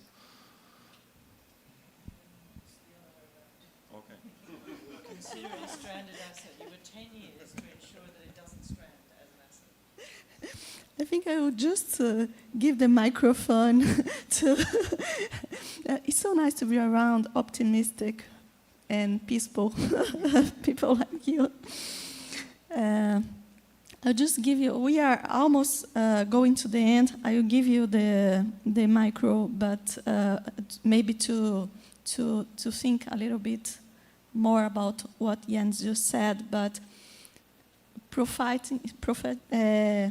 enjoying that I have the microphone now, and that I represent here a university that is the biggest scientific institution in the Amazon. We have a great responsibility here to work with this capacity building and also to help this environment to be ready to deal with these challenges in a way. We have a technological park, but of course we suffered from a historical lack of financing for research and from the government, and also we have a lot of vulnerability inside our reality that makes everything harder to deal with. So you can be free to discuss what we have been talking about until now, but for last words, what will be the critical thing or one thing we should focus in the short term in order to at least try to implement in reality something that will help us to make this time being shorter and to meet all this I don't know, these needs we need to do. Thank you. No, just to let me finish like this. I understand the demands that we have to save the planet as soon as we can. Doesn't matter. Again, we don't have one bullet, maybe thousands we need, right?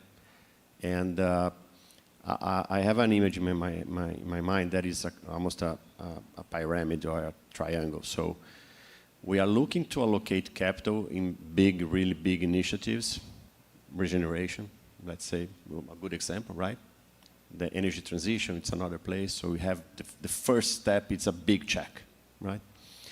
But for many, many, many of those initiatives, we'll need or will consume somehow innovation, right? They need to collect the seeds, but we don't have machines to collect the seeds or to treat. We don't have the labs to make using biotechnology to create the clones, to go to the field. So if we don't invest with this, using this capital that have the permission to be lost, right? And this is far from a Brazilian attitude, right? This is something really critical for a Brazilian people to lose money because we are a fixed income country, right?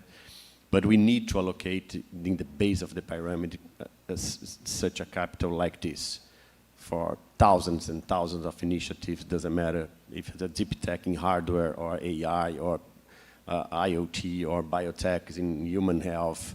Doesn't matter. But we need to irrigate the base of the pyramid for thousands of companies that will create hundreds of solutions, concrete ones, to support and to accelerate the big projects to happen. If we don't have the capital in the base of the pyramid, some of those big initiatives will not happen. You can go to any other examples in Brazil, Petrobras or even Eletrobras. They verticalized the investments to supply their own demands in terms of innovation. We have COP and SEMPES in Rio de Janeiro and et cetera, et cetera. So the big guys needs the innovation in the base of the pyramid to accelerate their initiatives. So we need money with this attitude. It doesn't matter if it's from the DFI, public, international, national, and again, that's why, and the rest of the, it's not the rest, sorry, the entrepreneurship side, they respond. They never deny to respond for demand coming from innovation. I always say, innovation does knock in the door. Hey, may I be invited to this party? They put down the door, right? Someone will be prepared to consume the innovation, someone will not and will broke. So I think this is my kind of affliction here. So where is the money? Where is the money? Trillions, trillions, trillions, trillions. No cash here, to be very honest. No cash at all.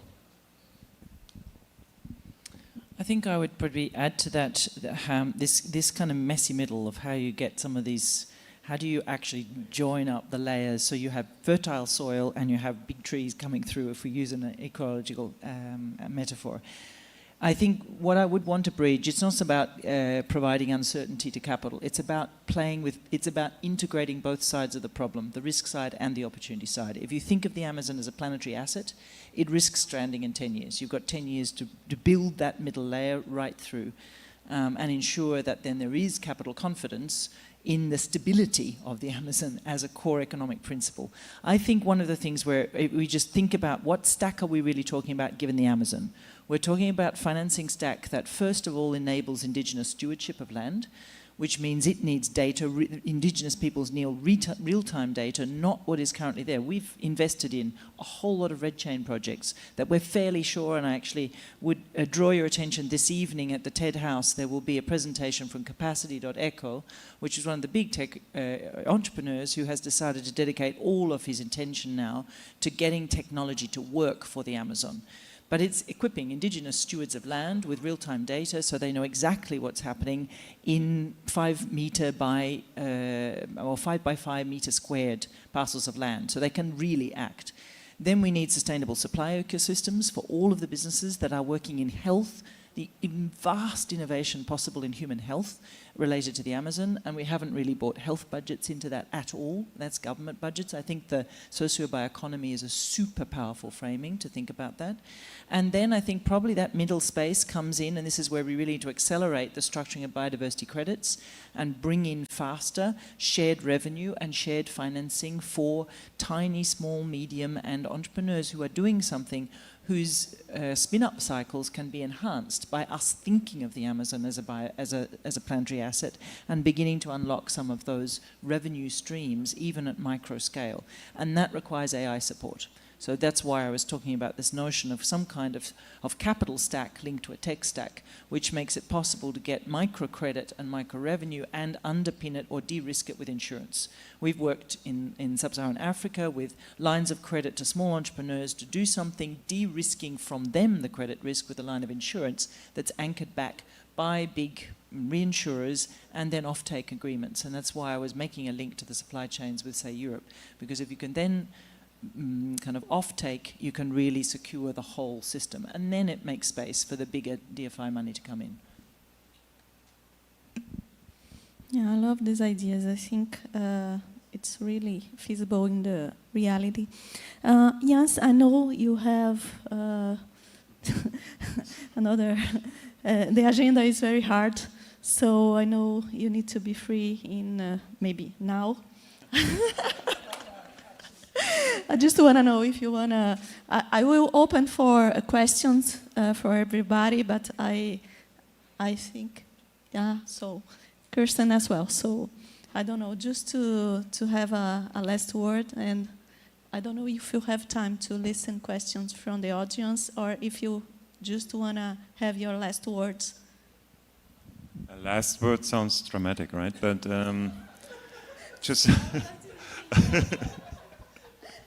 No, just let me say that I appreciate the fact that this is a tech innovation forum. I regret the fact that I lacked the time to get to know your technologies and the science you're representing. Just to underline that what you're working on is, you know, a very important element to that change we all talk about. I've seen the past years, I've seen a lot of things happening. I agree, you know, as I said before, it's not always about financing, it's a lot more about the commitment of people and the availability of technology. And that I believe in. And so if we find both of that, the, you know, readiness of people to make change and then the technology, we, and now I'm speaking KfW again, definitely have a great interest in continuing to partner with you and would love to have talks on, you know, new ideas and new approaches to tackle the challenges we have ahead of us. So thank you for that, and always available for further discussions. Thank you, Jens.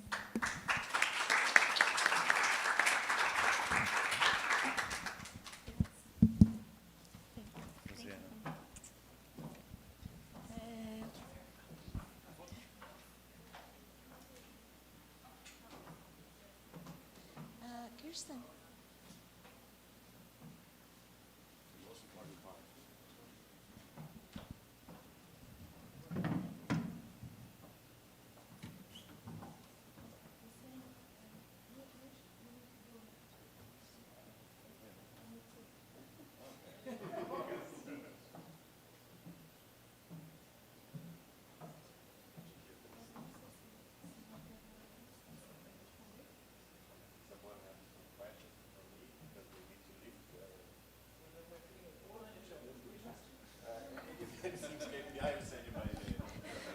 So Jens and Kirsten need to leave now. Thank you so much. But I don't know.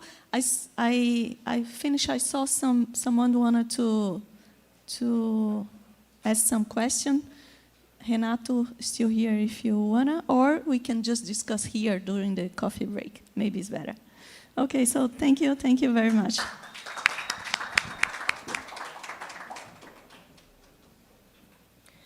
Thank you so much to the panelists. And now I want to invite Mr. Alexandre Garlet Paris from the United Nations Fireworks Convention on Climate Change. He's going to explain our next topics.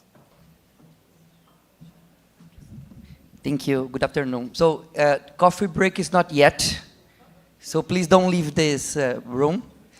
I'm very excited. I think we had an amazing day today. From the morning sessions that we heard about the issues of the Amazonian region.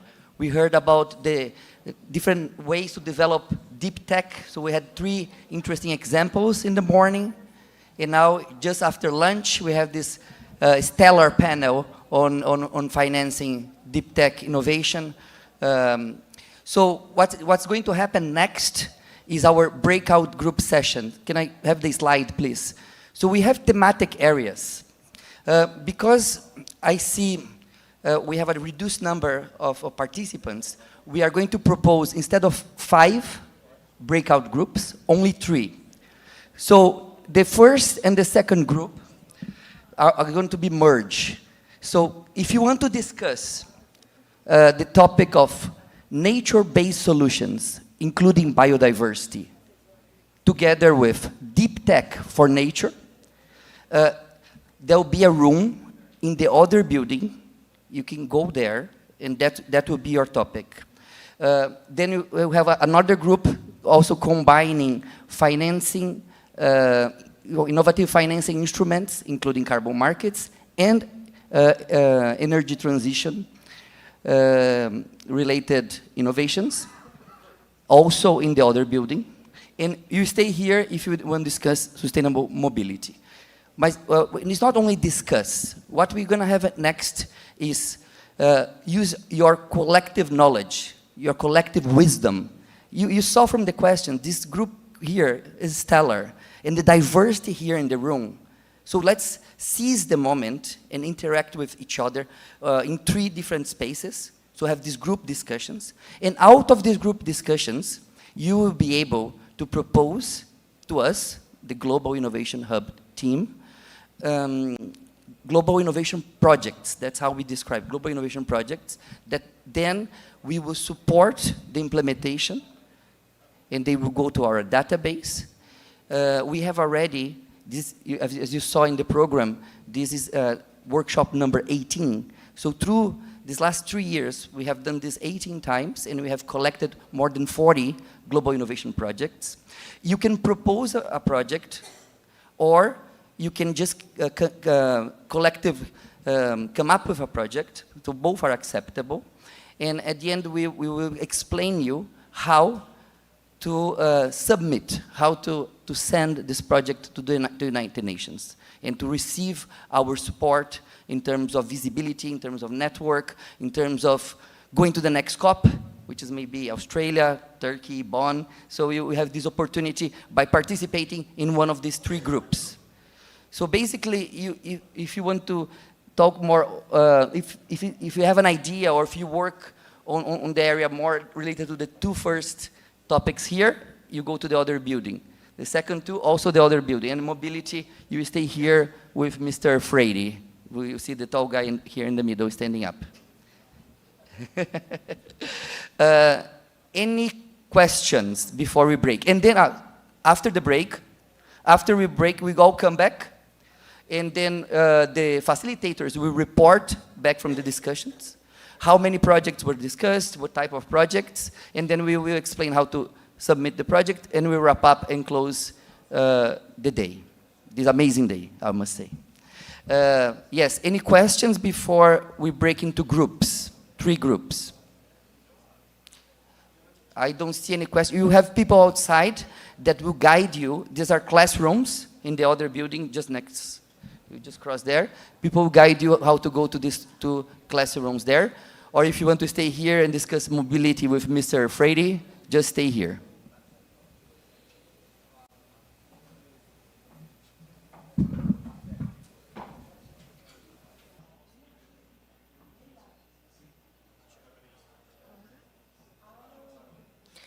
And now we're going to call Mr. Alexander to talk more about the dynamics and the solutions that you got.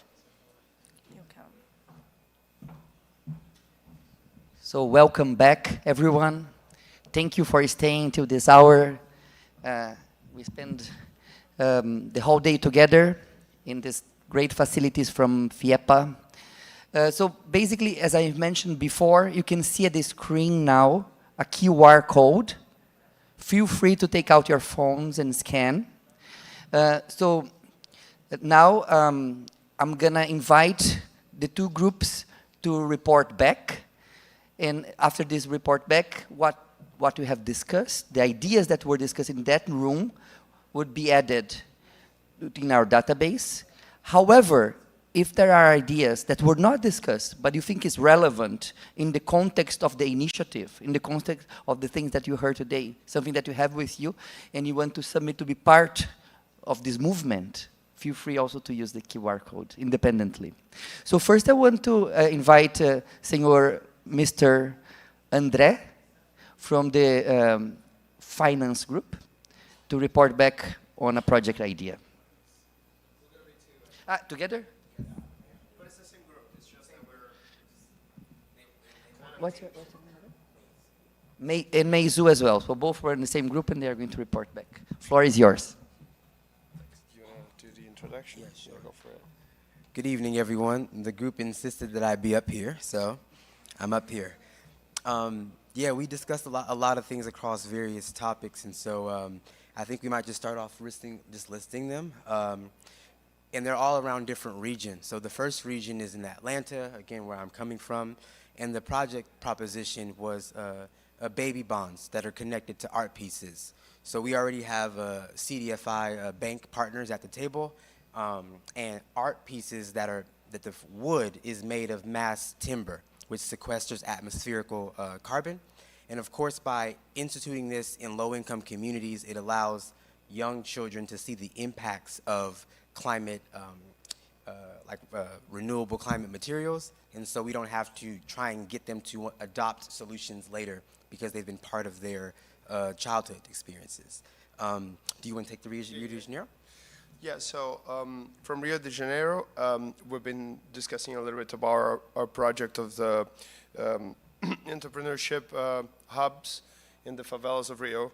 And as our group was discussing the matter of energy related to innovation and funding, we were wondering if it wouldn't be interesting to implement more projects or look for more entrepreneurs in the favelas interested in building businesses related to energy, which I feel like it's not so easy, so needs more support, but once it's consolidated, might attract more easily resources because it's easier for business people in general and funds in general to understand the value of power production in poor communities.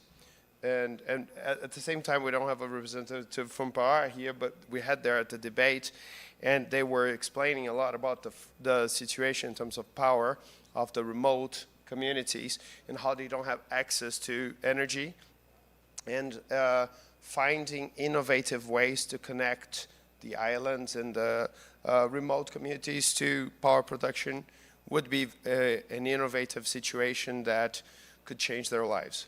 And we were discussing how we had our minds blown about thinking of a community in the 21st century in an island that still don't have electricity, which is, it boggles our minds, of course, in the discussion in general. So. Yeah, absolutely. And to close, one of the key insights that we uncovered as a group is that the drive for innovation is also paralleled by an increased drive in distrust, institutional distrust. And so the key challenge is learning how to build innovative solutions that also build trust. Because if the solution is innovative, but there isn't community trust, there'll be low adoption, right? So. No, thank you. Yeah, it's very perfect conclusion in which we saw it in different levels. So in the industry, in the population, and in the connection between the communities and the possible funding partners, there is a general feeling of distrust that we feel like if we connect them in a better way with projects that make sense to all sides, that could build trust for us to prosper together. Yeah, sorry.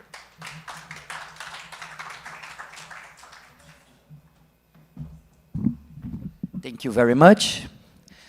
So next we have Pierre. He will report back from the group that was discussing nature-based solutions and deep tech. This was a larger group, but I think he would be able to summarize everything. After Pierre, Nitin will close the event, and then coffee break, and there's delicious food served downstairs, and you can continue the conversation downstairs. So Pierre, floor is yours.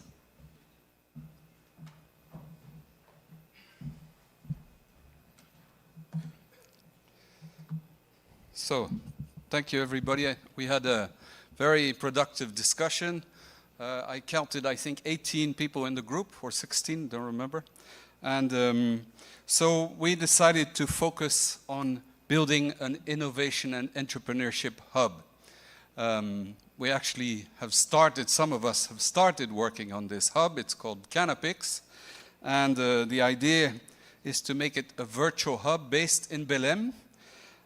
It's a tech hub which focuses on improving the livelihoods of people in the Amazon and by valuing forests, working with technology such as Earth observation, artificial intelligence, high-performance computing, and different platforms like drones or airplanes, even sensors based on the ground. We heard a very nice presentation from David Dow earlier on, which showed the importance of collecting biodiversity data and interacting with communities across tropical forests.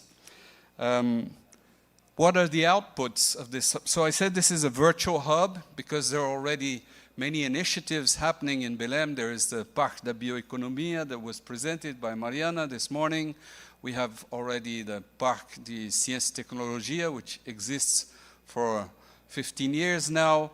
There's a municipal initiative called the Distrito da Bioeconomia of Belém. There are a number of activities ongoing, so we don't need another building and another co-working. What we need is impact and focus, and that's why we want to focus. We want to build a virtual hub. Of course, we will have an office to manage the hub and manage the initiative, but that's another issue. So what do we want to achieve with this hub?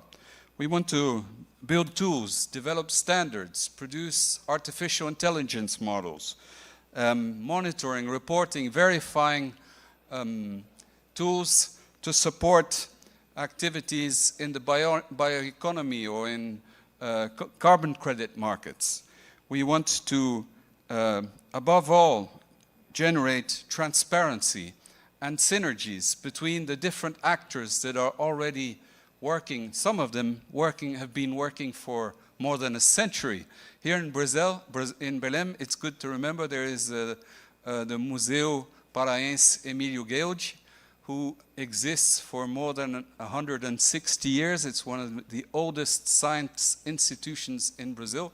For those of you who are not from Belém, I encourage you to visit the museum. That's a very nice park, has lots of things to learn there. So the purpose, of course, is to produce tools that will help with traceability, transparency, and basically build an infrastructure that can be scaled so that the forests, there is more science, more knowledge developed about forests, not only scientific knowledge, but also integration with local ancestral indigenous knowledge, which has been available for millennia, right? Thousands of years. So we think we need to organize different committees. We have a lot of work to do on governance, and we think that some of the conditions of success is to have a clear definition of our goals and who we are, what it is we are looking at, and the focus is, and what we are going to work on. How do we want to finance this? So, that's exactly when Renato arrives in the room, so big round of applause for Renato. Sorry, Renato, I'm joking. So the idea is to focus on, to start, we don't need very big amounts. We need some smaller amounts to start some specific anchor projects. And to do that, it was suggested to work with government banks, both here in Brazil, FINEP, BNDES, and other organizations, but also multilateral DFI, like KfW was here before, maybe IAGB, and other multilateral banks that are around. And then also talk to big corporates. There are many big corporate companies that are aware of the grave situation, the grave threats to the Amazon, and who are global citizens. And they want to do something about this. And they are, some of them are ready to spend money and support projects like the hub we want to launch. So I think at the end of our workshop, when we were wrapping it up, Leila, who moderated the second panel, I think you put it beautifully. We have a situation in Brazil where we have all sorts of data, all sorts of initiatives, all sorts of entities producing science and knowledge and tools and everything.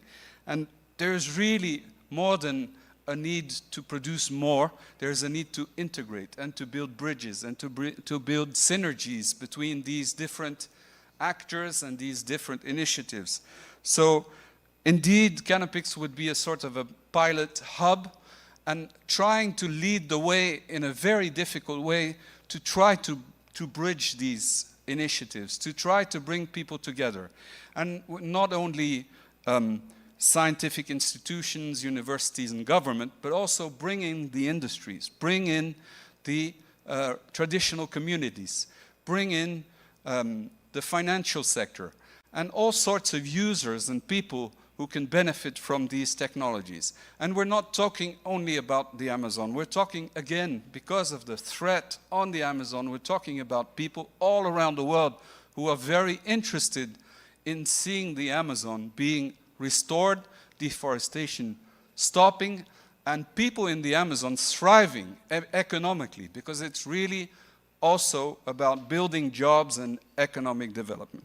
So I think that's basically the idea. We're going to submit the Canopix project to the Global Innovation Hub, and we hope that it will be part of it. And that's all for me on what we just did, but I want to take 1 minute to thank a few people, because there are a number of people who work very hard here to make this happen. First of all, I want to thank Clage and her team. Where's Clage? There she is. Thank you, Clage. Monica, you haven't said a word, but you have helped us like nobody else. So thank you very much to you. And also a number of people who are working in the Canopix team. Carlos, Abelin, Laurent. I'm sure I'm missing somebody here, so I hope I'm not hurting anybody. But we're also Pierre, who is joining now with support from and partnerships. And of course, our partners here in Belém. We have Victor from PCT Guamá. We have Adriano from Easy, from Senai, so this is his house. And of course, FIEPA. Thank you very much to FIEPA, Lucas, and everybody in the team. It's a big team at FIEPA, and we thank you very much. Last but not least, we have sponsors here. Konstantin, representing Aurora Tech, thank you very much for the support. And our friend from China, I don't think he's back in China, but anyway, he helped us a lot, and it was really nice to have him on board, and we thank him also. Thank you very much.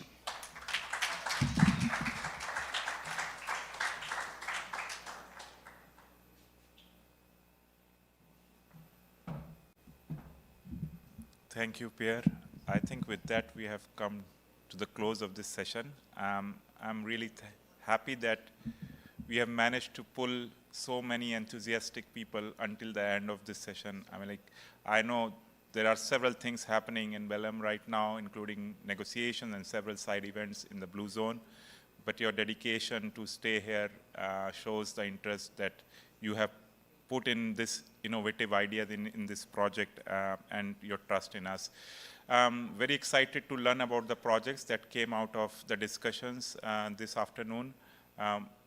All of them are very interesting. Canopix is a beautiful idea that Pierre has brought in front of us. Project that have highlighted the role of entrepreneurships in favelas is again a very interesting project, and will be very happy to support in whatever way we can to these projects. As I said, these projects are not owned by us. These are projects that you own, you created, but we will make sure that we provide our support in terms of making them accessible to our networks and bring them to the international forums such as COP and our other international workshops that we organize in different parts of the world. So with that, I would like to thank all our partners, FIEPA, Sinai, Pierre, to make this workshop a possibility. We were not sure whether we'll be able to organize a workshop on the sidelines of COP, although we did that in the past in Dubai as well as in Baku. They were smaller formats because in Baku we did it for half a day. Dubai we managed to pull a whole day workshop, but we were definitely not sure about the situation in Belém. Well, there was a lot of anxiety before arriving here in Belém, but I must say that I'm really, really happy that the way things have been organized, both in the Blue Zone, by the government of Brazil, by the state government of Para. So there is no complaint. Actually, there were a lot of complaints initially. People were really, really anxious. But the incredible work in pulling such a big event in the city of Belém is incredible, the way the government has done that. So thankful for that. I say that we should not stop the conversation that we have started here. This is just the beginning of our work in Amazon. We'll continue to engage with the stakeholders in Brazil, particularly in the Amazon region, by organizing other events, of course, in the next year, sometime in the next year, once we are settled with the discussions at COP and our various discussions that we initiated here in Brazil. But we'll definitely, we are planning to organize several events in Amazon next year, so stay tuned in to our website. Go and look at our webpage where we are putting all the information. And you have also become part of the network now by participating in this workshop. So you'll be receiving emails from Innovation Hub regarding the events that we'll be organizing across the globe. So you don't necessarily have to participate in the workshops or our events in Brazil, but you are more than welcome to attend our workshops and events that we are organizing elsewhere globally. So I invite you to stay engaged with us. If you have any suggestions, any feedback for us, please write to us. If you want to contribute to the work of Innovation Hub at UNFCCC in whatever way you can, please also do email us so that we can engage with you on a bilateral basis. With that, I would like to thank again to all of you for being so calm, for so enthusiastic as part of this workshop. Have a nice evening to all of you, and I look forward to working collaboratively and closely in coming months forever. Yeah, before you move out of this room, I think it'll be nice to have a picture together. We should have done it in the morning, but we were so engrossed with the work that we forget about that. But I think it'll be nice to have a picture before you leave the event. Thank you very much once again. Thank you.